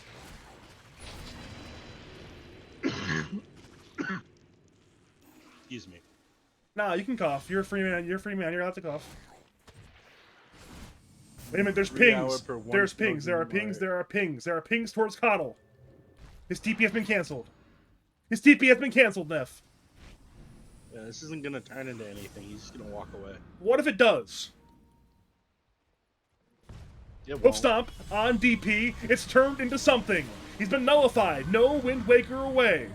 but he walks away anyways. There's a rapier finished on Tiny. He's doing, oh my, a lot of damage. Repeat after me, Batcher. Nothing ever happens. Nothing ever happens. That's right. I'll remember that.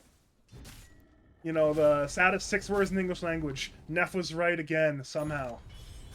I'm not surprised. All right, now we're talking items. I'll close out this game. The Razor's going for the egg and him's blessing. I love that with the refresher orb. He's got the Stygian Desolator. They're looking to just avoid the team fight completely, dodge a problem. Just click on the goddamn fucking throne. They want to get out of here. They've got things to do. Okay. Logical might be here. You know, thinking about his 60-minute items. Going, oh, I've done the research. Well, let me tell you, typical NA. They got lives. Okay. They got wives and kids. They want to see again. They want to end this game. No, they don't. They have none of those things. No wives, no children, no lives even. I think like half the players are unemployed. Like they could be here all night. I have it on good authority that Brightside is a single father raising a family of 8. What? That's right. He needs this lad's money. This is a prize pool. He's not going to be happy to hear that. Neither are his kids. I'm going to be honest with you. Dad, you couldn't come to my soccer practice because we're winning the prize money, I thought. By the way, Radiant have discovered they left the banner behind. They're like, oh, guys, son. Banner. Not now, son. I'm trying to kill Logical's Bristleback in this 66-minute game.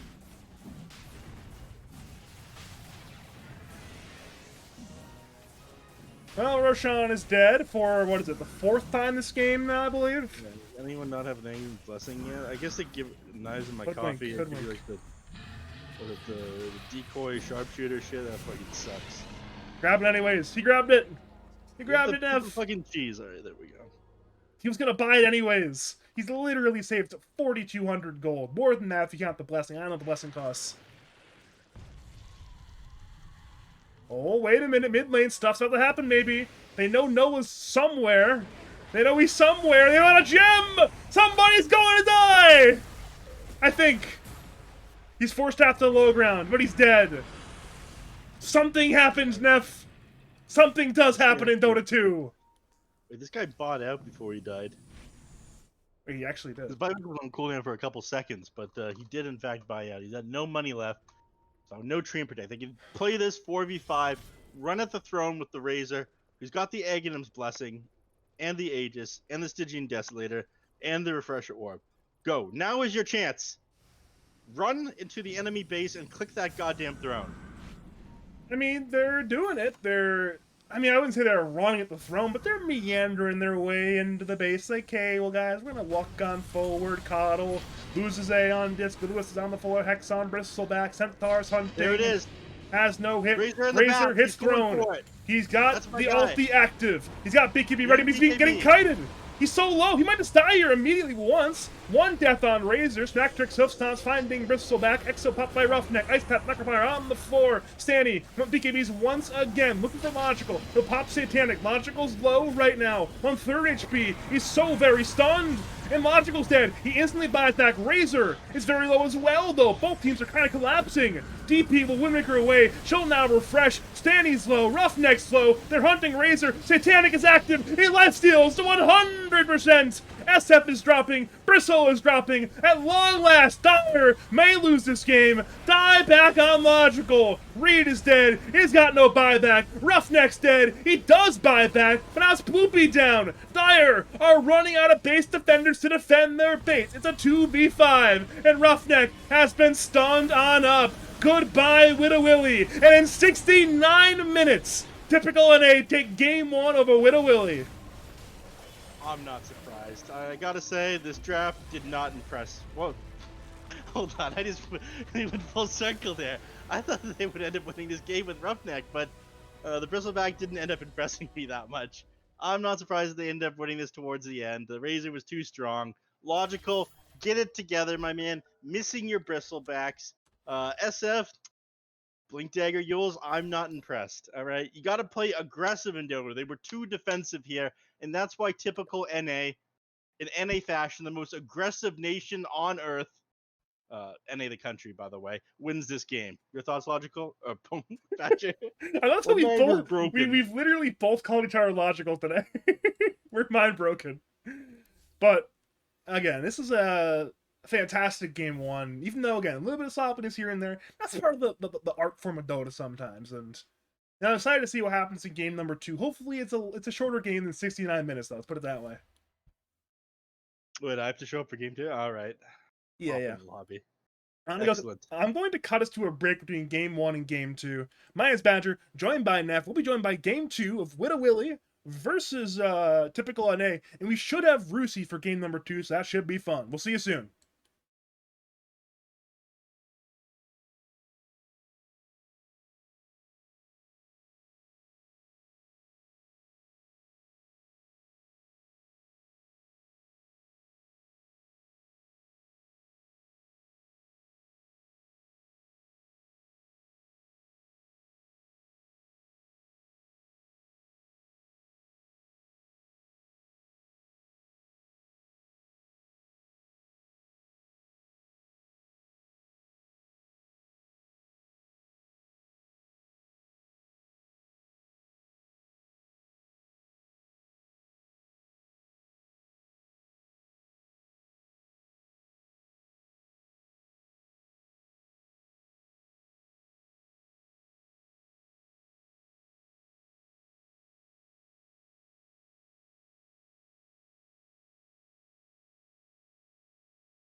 Greetings and salutations, Dota fans. It is I, Badger, back for game number two of the series you were just watching between Wittawili, losers of game one, and Typical NA, winners of game one. Typical NA, they're now joined by their normal mid laner, Rusi, and their stand-in mid laner has actually come and joined us. We are now joined by Strawberry Shark, aka Salivating Salamander 37, aka Slash the Sea Lion 62, aka Rook, aka Jim. How are you doing, Jim?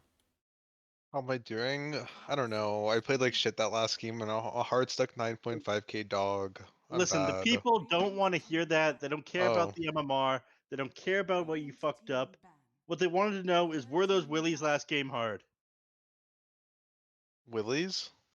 Wittawili, the team you just played against? Oh, I don't know. I thought I like dog. They played I don't know. They were good. I think so. Oh my. Yeah. All right. I'm So trying my best. you didn't Okay. have any problem with this bristleback build. That's what you're saying. You think this Egg Scepter? I want you to know Well, this isn't that build bristleback. really isn't that build really common where you go Ags and then the shard and then Lotus Orb?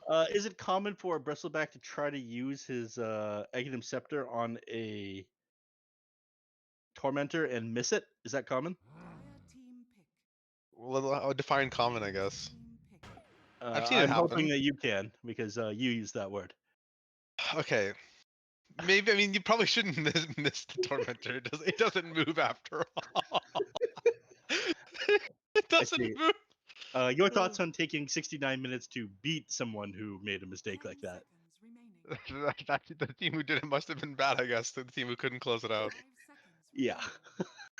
I mean, hopefully they'll be better now with Rusi. I'm hoping so as well for my sake. You know, I need to hit up the grocery store before this series ends. Badger told me 30 minutes each game. You'll be in and out. Why for would Thatcher lie to you? What? anything to get me on this cast, Bro, lads games are never 30 minutes, man. No especially when I shot. joined for some reason. Every game goes Also, to. I was in the game, bro. Anytime I'm in a game, bro, shit's going like 50 minutes, man. Fucked up. I mean, you've been playing a lot of pubs lately. I was expecting you to be, a little bit better at closing these games out. But we now have a specialty hero coming out here, the Roughneck Brewmaster. Is this cause for concern for typical NA? If this guy's good at Brewmaster, then yeah. Brewmaster's fucking crazy if you're good at him. Excuse my language. I was told that Roughneck actually went to the University of Brewmaster in Guangxing, China, for 10 years to learn how to play this hero. I believe it. Do you think he played on like the Tibetan monk super server? Yes. Yeah. The one where Jeff, they why don't only we ever invite. play chess together? Why don't we play chess? I don't play that game. Oh, okay. Sorry. I spend my time on intellectual games like Tanto Core, Yeah. which is the maid trading card game, where you Gotcha. are master of a household and your job is to collect the most maids and get the most points Yeah. before your opponent does. Oh, Neff, and he made food. I gotta go grab it. I'll be right back. Yeah, okay. I'll break down this draft. It's not like someone who takes 69 minutes to close out a game would have anything valuable to say.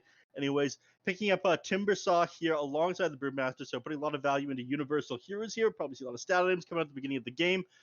This really discourages them picking up tanky heroes against the Timbersaw, universal or strength, which makes Brewmaster honestly really happy. Able to drop the Cinder Brew, that alongside the Radiance or an Urn pickup. Will punish the enemies pretty heavily, but they end up grabbing the Centaur anyways.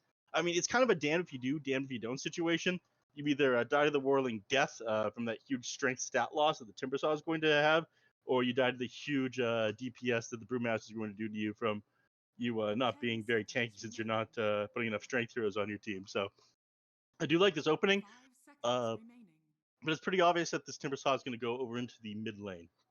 It's almost certainly going to be Roughneck offlane Brewmaster. Hi, Neff. I'm back. Welcome back. Thank you. Your thoughts on the Centaur pick into the Timbersaw?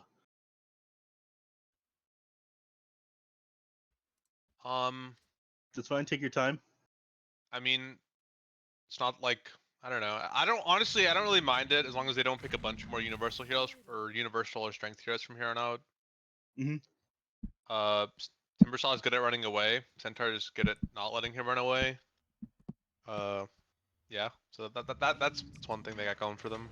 Also, oh, it's a Reed Brewmaster. Oh, okay. No, they call it Feed Brewmaster actually. No, I like Reed. Neff did it again. Be nice to Reed. Why do you have beef with Reed, bro? Why do you think it's Reed Brewmaster? Because he would used to play this a shit ton pause 4. All right. How about we have a friendly wager here? Okay. Okay. I say it's going to be Roughneck Brewmaster. Okay.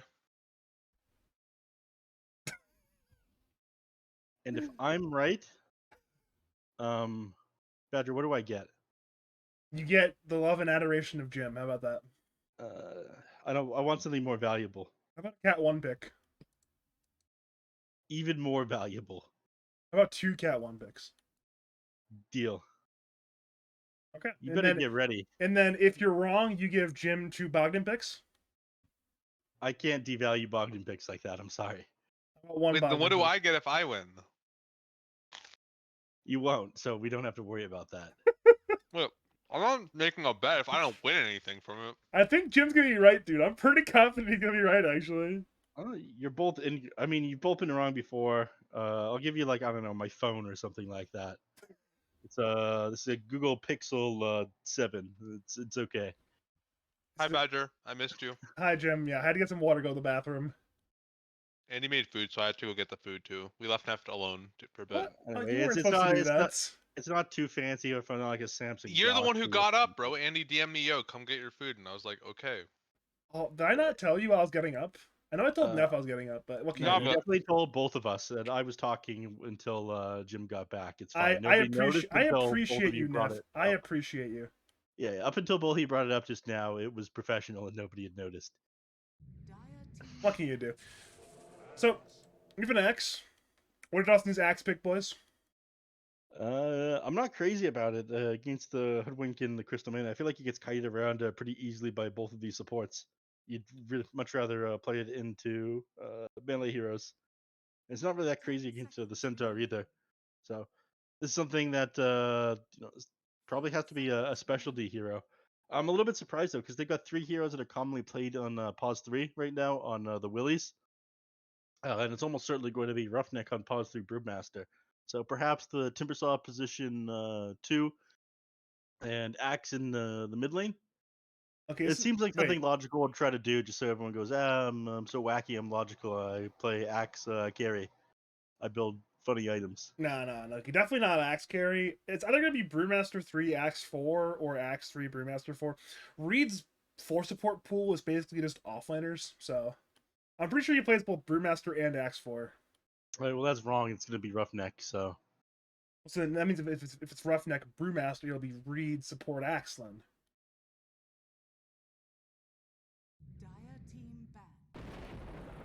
It's certainly possible. I mean, this guy who plays, support Magnus, support Brewmaster, support Broodmother. He plays some wacky stuff support sometimes. It's crazy how you guys are just like so wrong and you keep insisting that you're not. Kind of weird. Anyways, I'll talk about these last couple of bands coming out here. You would have Luna and Tiny on the side of Wittawili. So, sign that they're a little bit worried about the enemies just running them down, taking their buildings fairly early on. I'd say that Razor and Centaur are both very good for chasing people down. If you want to run this Razor as a pause 1, like you did in the previous game, then I would actually like to see an Earth Spirit mid. Thoughts? I like it, but I'm just not Not sure. against the Timbersaw? I mean, I've seen crazier things, man. This is lads. Mm-hmm. What do you feel about a Puck then? It got banned out game 1, so clearly they respect the possible Puck pick here, you know? Mm-hmm. Is Rusia a Puck specialist, Jim? I think he plays it. I wouldn't call him a puck specialist though. What would you say that his specialist heroes are? Quap, Invoker. Those are probably like the 2 heroes that I think of when I think of Rusi. Mm-hmm. What would you like to see picked up out of Rusi's hero pool here? Looking. This is gonna sound Invoker psychotic. looks. I hope he goes for mid Wyvern this game. Mid Wyvern? I know it's psychotic, but I think it's really good this game. That's fine. That's wrong, but Wait, it got banned. That's why it's wrong. yeah, Whoops. that's wrong. But you're entitled to your opinion. Weaver banned out next year. I don't know why they even banned out the Bristleback. Maybe it's just something they didn't want to play against, but they go for the MK. I mean, again, if it's a melee hero you're playing against in the mid lane, MK is always going to feel good. But you do still have the ability to like flex the Razor into mid and like Razor, Monkey King, interchangeable. Mm-hmm. 10 seconds remaining. Gives them 42 seconds to decide how they want to close this draft out here on Wittawili. Yeah, I mean, they see the penultimate's Monkey King. Like, all right, guys, we'll grab whatever weird carry hero logical wants or whatever meta hero he wants. You know, he's in the drafter's seat. He's thinking right now. It could be some real interesting pick here potentially. I doubt it. Oh. Okay. There's gonna be something boring like Viper or Sniper. He's definitely not picking himself Viper. I can tell you that with confidence.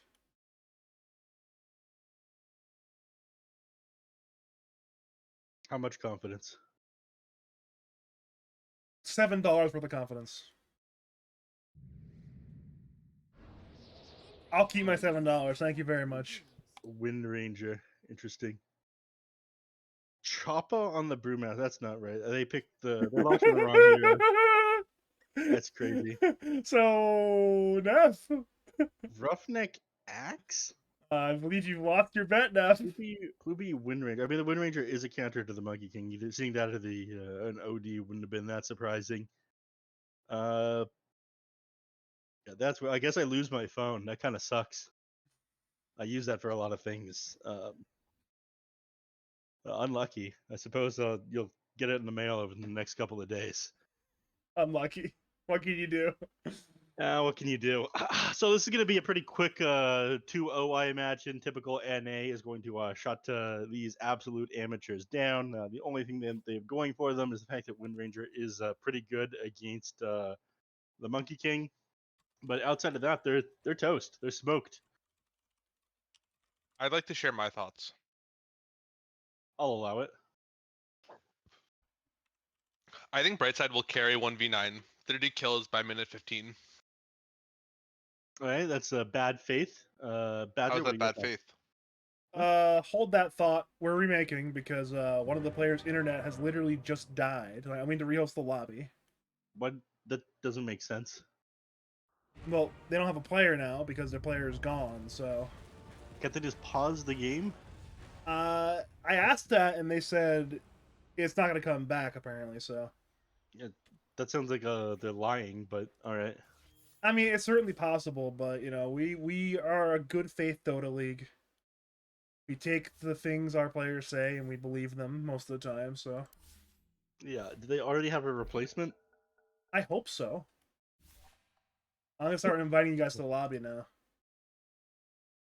Manually, because you know that's what we do. It's pretty quick to find a replacement. I'm not gonna lie. It sounds, in fact, very convenient. It's certainly possible.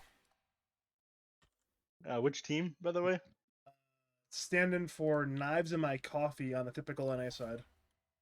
Let's see. Wait, yeah, it's on that side. Okay. I had to think about it real fast, but wait, he's in the lobby. We've been bamboozled.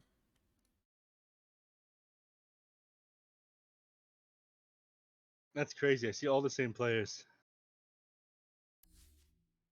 I think we've been bamboozled.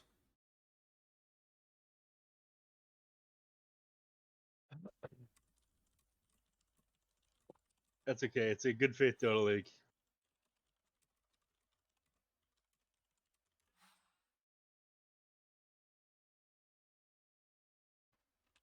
If I click on knives in my coffee, it says Dota 2 in-game main menu. You know, it seems like, you know, I don't know. Actually, I don't know. How about that? I don't know this time.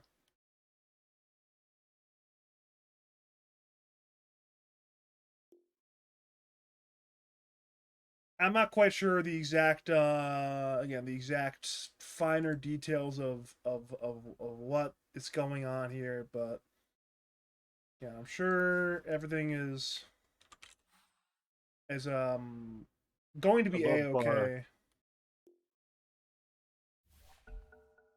I put on all picks, so you know, hopefully they remember what heroes they picked. All pick. Surely they did, right? Noted.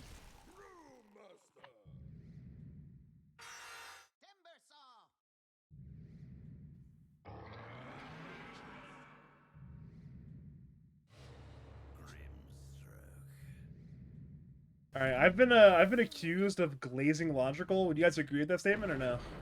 Yeah. Oh, What's going on? I was accused of glazing logical, and apparently both Twitch chat and Neff agree that I'm glazing up logical. Bro, you couldn't do that. Dog is so cool that you can't overpraise Dog, you know? He's him. Apparently, I am copping some disrespect for doing that. So Maybe I need to do a hater cast, as the Discord suggests, instead of No, I like dog. Okay, at least we have If this the if yin this and the cast yang. turns into flaming dog, I'll just leave. So we have the yin yang. We have hater Neff. We have lover Jim, and I could be the middle ground. I could be the arbiter here. I hate everyone equally. Exactly. You're the universal hater. Yeah, I'll take it. You know, O negative blood type universal donor. Nephsensei, the universal hater. How do I put my camera to follow on a player? You don't. I thought that was like a caster thing where you could have the camera like follow people. You could do it double from tap their hero portrait, or double click their hero portrait. Okay. I wanted to follow Monkey King. Sorry. That's fair. Monkey King is always the most exciting hero level 1. He might go place a deep ward. He might try to kill couriers, you know? He's got the word on him right now. He's wait, look at logical. Look at logical. Look at logical Dote. Did he see him? He saw him. He pinged him. He pinged him. Logical Dote is so smart, dude. Wait, I glazed him again. Fuck. I was just about to say, less than 1 I minute think that later. there should be more glazing of dog in this stream. All right, Like, let me rephrase. why don't we just continuously glaze dog? There's other players in this game, like Brightside, father of 12. He's had 4 more kids during the intermission. He did. He had 8 kids game 1. He has 12 kids now. I hear he really gets around. Apparently, I mean, He was chatting me up during our game earlier, so The battle begins. Yeah.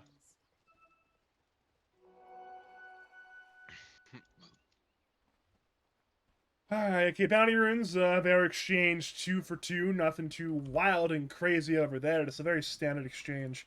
Is that Jim? Do you sub to me, Jim?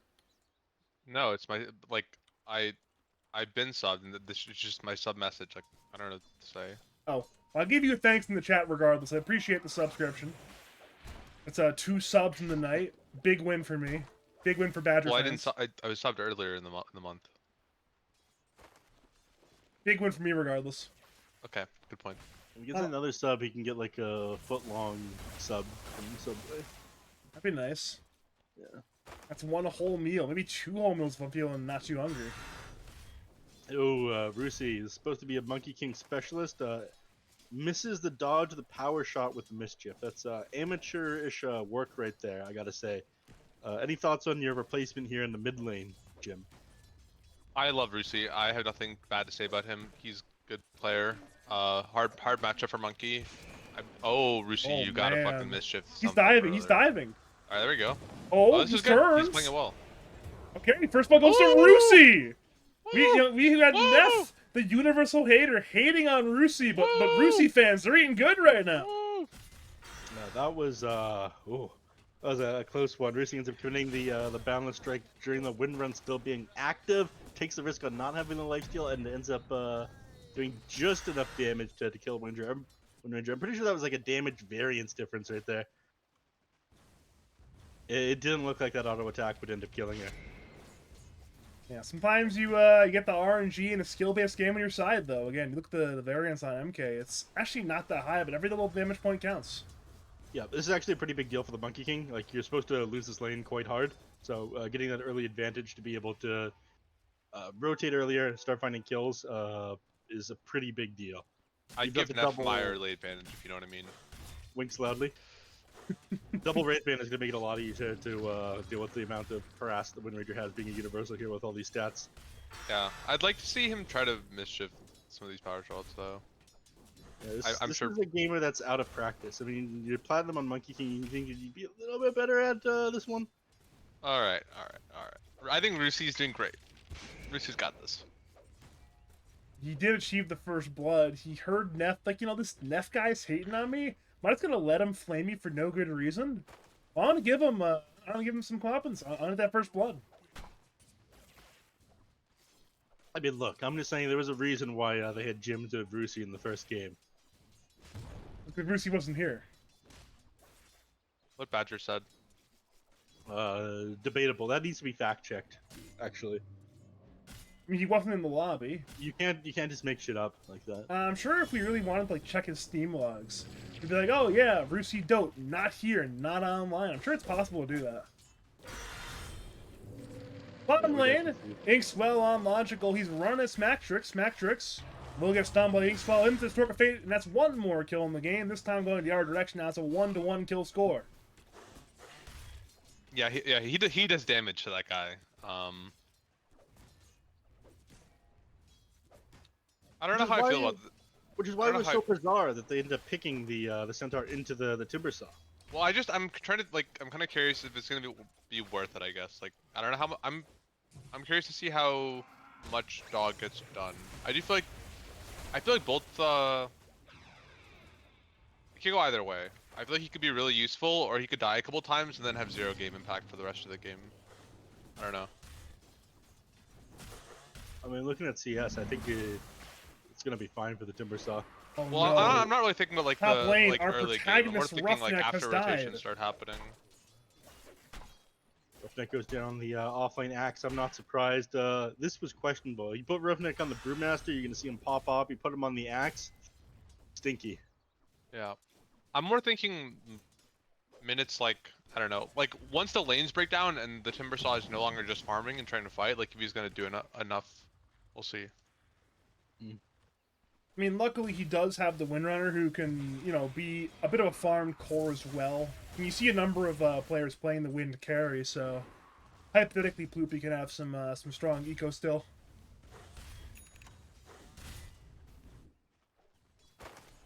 Right.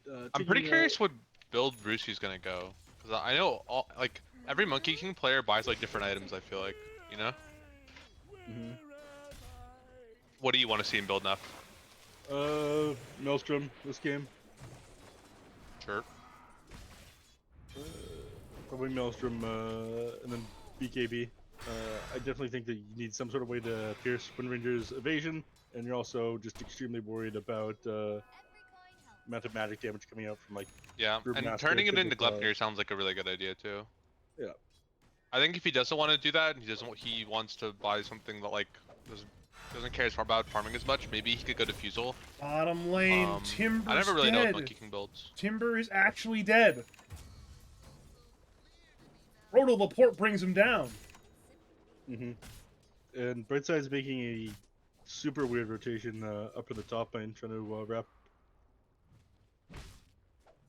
This is a Right lot on of rotating around right now. Again, this is some interesting stuff from both teams, to say the least. Now Rusi runs into Noah. Shieldred is grabbed by Rusi. He's manning on up. One more hit will bring down Noah. He'll certainly try for it. He's got that Primal Spring ready to go, but he misses the angle. He went for the southern angle, but instead Noah juked to the southeast. As that happens, Stanley kills Roughneck top lane. Reed will run away, but they'll dive him with the Frostbite. Goodbye, Brew Master. You are a master no longer, simply a Brew Acolyte, but they'll avenge him. In comes Ploopy to bring down Stanny.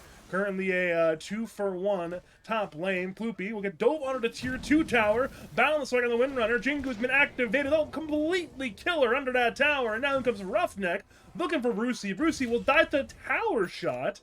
That's 2 for 3 with plus well, both mid laners dying under the same tier 2 tower. That's Dota 2 for you. Yeah, that was interesting plays. I mean, it's fine if you get dive Windranger and like stop her early game from coming online. I feel like you're completely happy with taking these kinds of trades on Monkey King because you're so much worse at farming than the Windranger as well. But that does help Roughneck get back into the game, which is a little bit of an issue.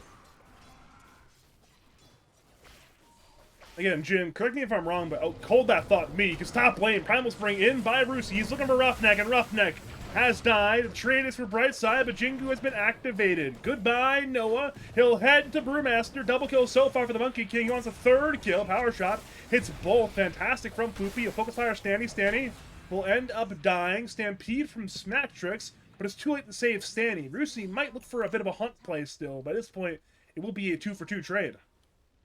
What were you gonna say, Badger? I was gonna say, you know, Jim, Axe is one of those, you know, real momentum-based heroes, right? And Roughneck, being as sad as he is, definitely is not good for the Axe gameplay, right? Yeah, this is a really bad start for Axe.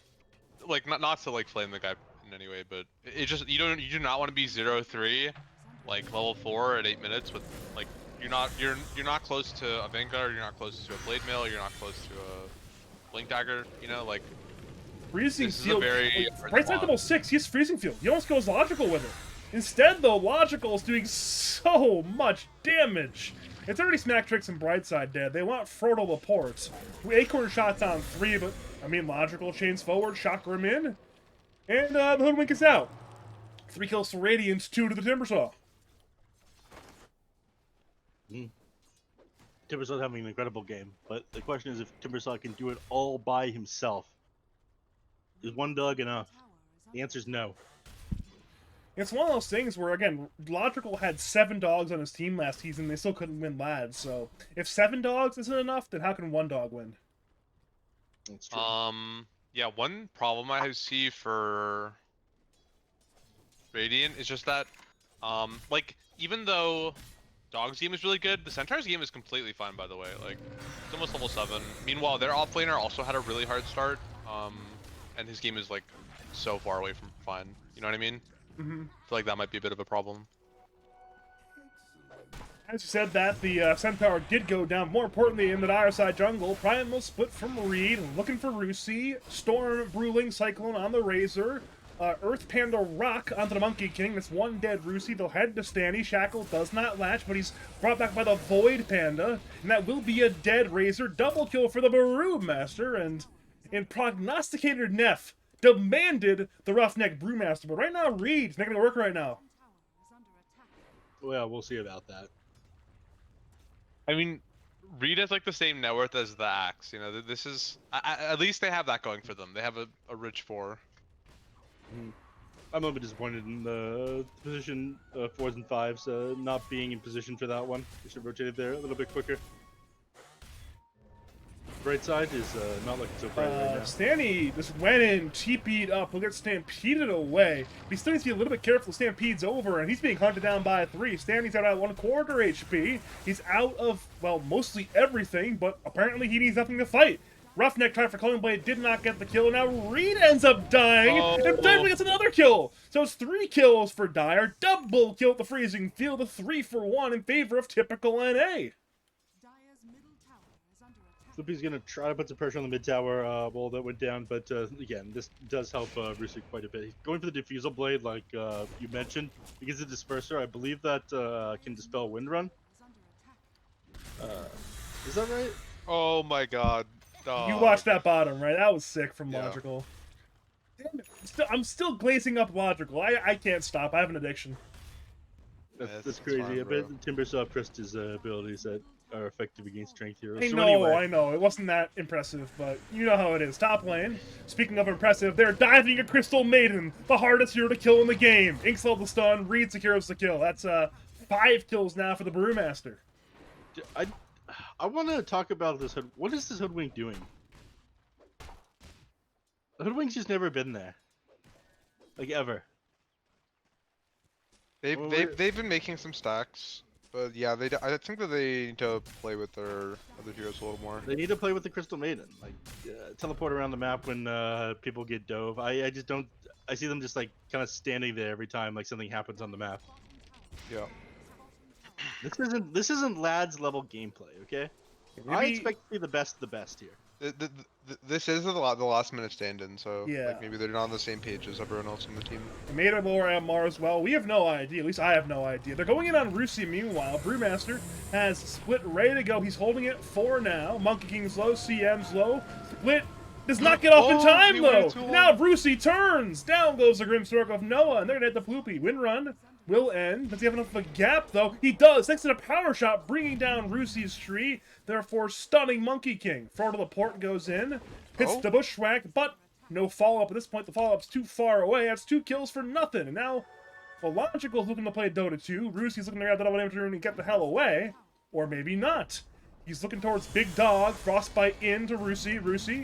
We have Jingu in 2 more hits. There's your Jingu Mastery. Battle Circle gets to the Timber Chain for the kill. I think Dog not having a blink that I think Dog needs to buy a blink dagger because otherwise I think connecting these fights is gonna be really not fun. Loopy goes in mid lane looking for Rusi. Rusi is simply dead. Sharpshooter will end up missing Ploopy. And now Ploopy's A-okay. What are you laughing at, Neff? You saw that, right? Right, Jim? You talking about the? The Like- one shot. Yeah. Yeah, that was unfortunate. What can you do? True. These I things. really happen. hope. I really hope Logical buys a blink. I think this is a really good game for it. By the way, I want to point out, Razor does not have point in Link yet.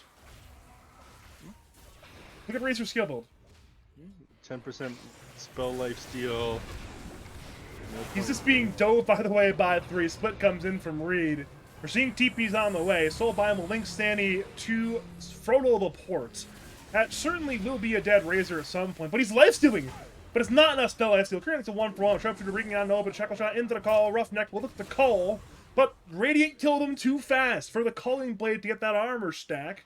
Regardless, it's a 2-for-1 double kill for Agent Poopy 07, and seems like he'll be A-okay for the time being. We leave a message, by the way, Neff. Happy birthday. Oh, thank you. Just turned what, 25? 25? 25. Yeah. We'll go with sounds that, right. sure. We'll go with that. Happy 25th birthday, Neff. Thanks. Happy birthday, Neff. Thank you, everybody. Are you having a nice birthday, or am I ruining it again, like last year? My stomach hurt, but I'm being Aw. very brave right now. That's good. Yeah. So Monkey King did not opt to get the Maelstrom, which means he needs to. He's gonna need to find gold in kills and fights because he's not farming it that fast, and he's gonna fall behind if he's not Oh getting no, kills. Poopy tried for a solo kill on Brightside, but it is he who has died. Wukongs and Freezing Fields were unleashed. Now the Windrunner is running no longer. Yeah. Quick reaction there of dropping the freezing field. It took too much armor to be brought down that quickly from the Wind Ranger, even with the Maelstrom on her. Roosie's been stunned! Timbersaw has mashed his face across the keyboard. And that will be a dead Roosie at some point, surely. Roughneck once again wanted the call, but his teammates say, no, we will not give you He's just calling on nothing. He's angry. He's angry I because don't his blame team him. won't I give don't him blame him. armor. I don't blame him. This dog guy only thinks for himself. Someone Long needs to train this bushwhack. dog. But it's a Soulbind from Noah on the Hoodwink and the CM. They'll both get shackled. On the back lines, we're seeing a little bit of action. Stanley trying to play defense, but his subs certainly will die. Smack Tricks, TP's in, Hoof Stomping Poopy. Blink Call misses from Roughneck. He's still diving for Smack Tricks, though. Centaur pops the Blade Mail, pops the Lotus. Pops the Phase Boots even. But he dies anyways. Double kill for Reed. And another kill for Poopy as well. It's 4 kills on the dive. Another big win there for Wittawili. Yeah, the classic coming in there one at a time. Whole team ends up falling over like a bunch of bowling pins. Absolutely disgusting. There's just a severe lack of coordination on typical NA this game, I feel. Like, TPs are constantly on cooldown, people aren't jumping to save anybody. Like, everything else feels fine if they could just get on the same page a little bit more. Oh. Bushwhack misses. Down the strike will hit, but Split is ready. Reed is being really patient with that one. I'm not entirely sure why he's being this patient. He'll finally use it. Forward Port goes down. Brightside gets called by Roughneck. It's a Calling Blade. Give him the Calling Blade. There we go. And now it's time for the Dire to collapse. They've already lost 2, and they're going to lose some more, it appears. Centaur is inside the storm. Brewing Cyclone into the Grimstroke Silence, into the call, into the slow, into way too much damage. One more call for Roughneck. Double kill for the Axe, and it's an absolute disaster for typical NA. Yeah, I thought at the very least they'd be able to get the top tower off of this one, but Algical's going to TP up there immediately after the team fight, and he might deny the tower. Catapult's going to bring it incredibly low. Yeah, one more auto attack would have finished it off, so Logical probably deny that one in just a second. It is just so hard to get a grip on this game. Blink call again from Roughneck. Stanny gets annihilated. Roosie will pop the Wukong's command, but I don't know if he wants to be inside this. Sure, No, he'll kill Poopy said Poopy, but Roosie is just... He's kind of alone right now. His team's finally on the way. He's low HP on the MK. He's life-stealing up, though. That's enough life-steal. A double kill for the MK. He survived a lot of Radiant aggressors into his jungle. Logical chains forward. Shock him as well. Roosie is jumping around the Primal Spring right now. Pushback on Logical, chain forward, bring down Bright Side. It's currently a 2-for-2 trade. Rusi plays the west side. Blink call from Roughneck misses. Snacks control the portal in danger. Chain forward, bring down the Hoodwink. They'll turn to Centaur, who's low on HP. Kind of. He's being kited around. He'll pig pull himself. And that, well, will not work out. The pig has been slain, chopped up into a million pieces. Triple kill for Logical Dote and the Timber Saw, and another fight win for Wittawili. Razor decides enough is enough. It doesn't want to be part of that one, but let's just chase him down through the jungle here. Yeah, I mean, Logical, again, he's rolling his face across the keyboard, pops the high five key like, hey guys, I'm playing Timber Saw Dote, Blink Call, input a Culling Blade, that's now 3 calls for Roughneck. Give him some more armor, why not, and... I go take piss. boy. I'll be right back, guys. I mean, Sorry. we're good, Jim. This game, it seems a little bit over, to be honest. I wouldn't say that. High ground is incredibly difficult to break. I mean, we just saw a 69-minute game. And they don't have any hero that's amazing at taking high ground, unfortunately. Everyone could get punished if they decide to walk up. Alright, here's the answer, Neff. You get more levels on Brewmaster, and he gets an Aghanim Scepter, and he makes the Earth Bruling. Just the Building Siege. Noah is being gone on. He'll use the Grimstroke ulti on Centaur, but a slash to nobody. Therefore, he dies to the Smack and Frodo, and... Okay, he actually has the Ags already. Look at that Earth Bruling damage. Look at the damage, Neff. He's hitting for 80s. He's hitting for 80s, Neff. I mean, all they need to do is hit this thing, But they're not. and then it feeds gold. It does. Yeah. How much gold does it give? I don't know, it's like 100 or something. That's a lot of gold. Radiant's middle tower is under attack. There's so many. Look how much damage this thing is taking. I mean, it does damage, and it takes damage. They find the real Brewmaster and says, you know what? Screw the Bruling. We'll take the real thing, but use the split anyways. He's popped the Primal Split. He's playing on around, canceling the Freezing Field Storm, Bruling, Cycloning the Centaur. His team is simply not here, but he's like, you know what? I got 4 units. It's a 4v4 in that aspect. Blink call from Roughneck. The cavalry has arrived. Goodbye, Centaur. Logical secures the kill. They'll head to Frodo Laporte, who bushwhacks 2 quite nicely, almost killing the Brewmaster. But at this point, it's a soulbind on the Hoodwink. Rusi gets solo killed by Ploopy. Back to Frodo, top lane. Logical brings him down. So it's a 3-for-0 across the map, and we're back to the Earth Bruling doing 80 damage again.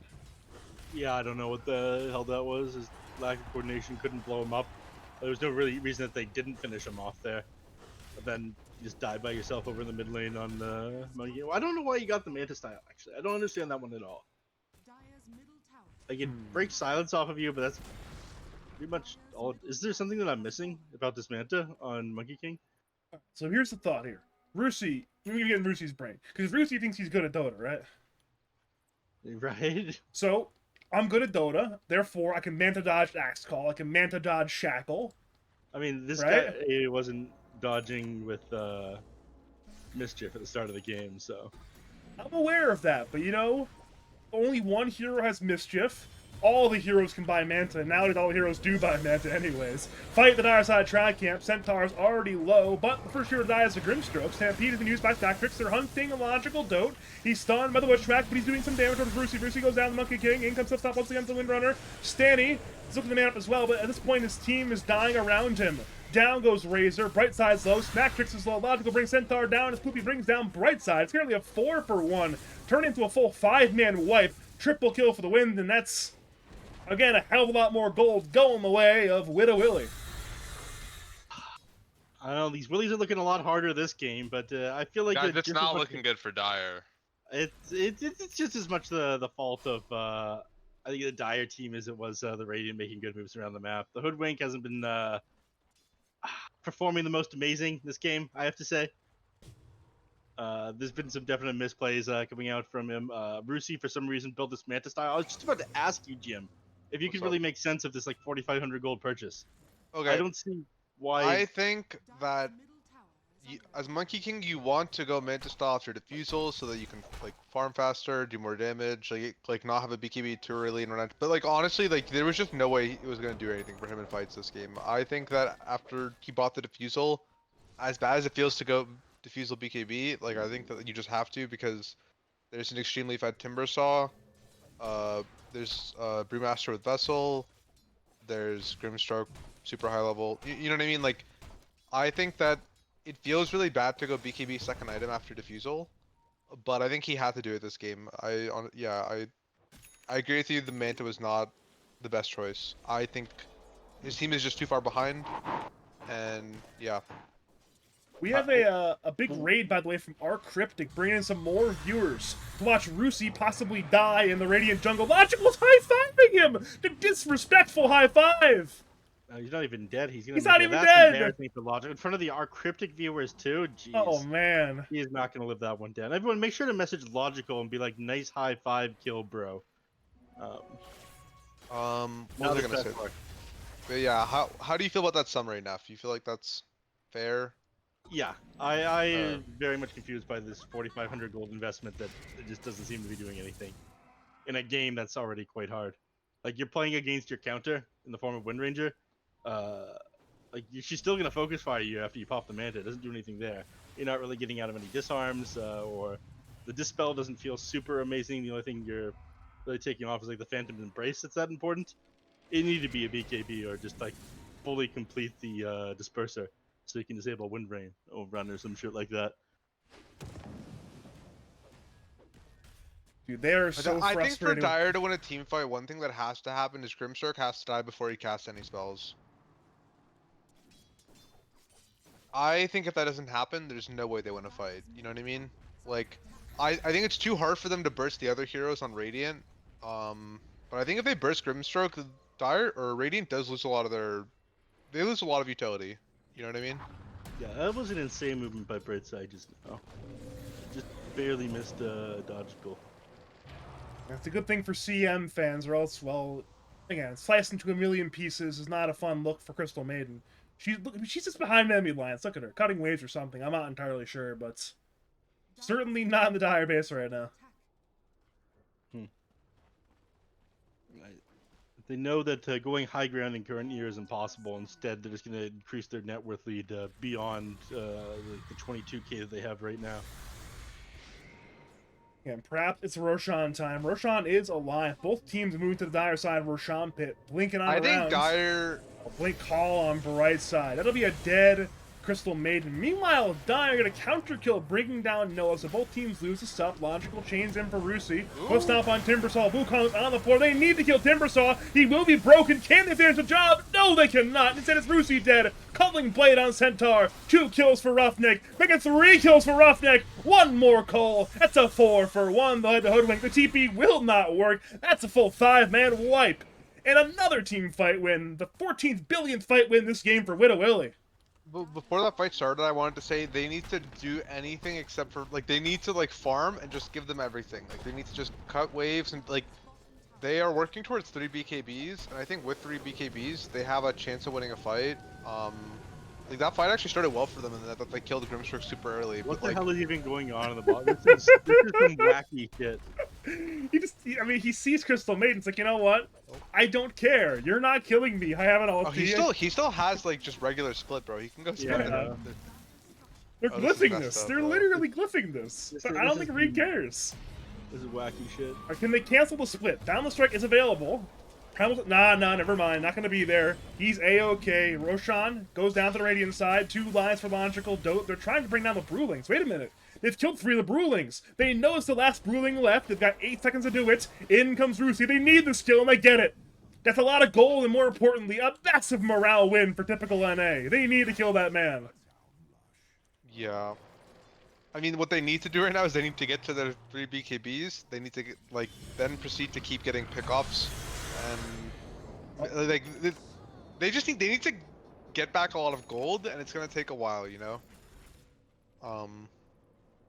I honestly don't think they're out of the game yet, though. They still haven't lost any racks. They're getting close to a triple BKB timing. I think their odds of winning are pretty low, but I don't think they're non-existent.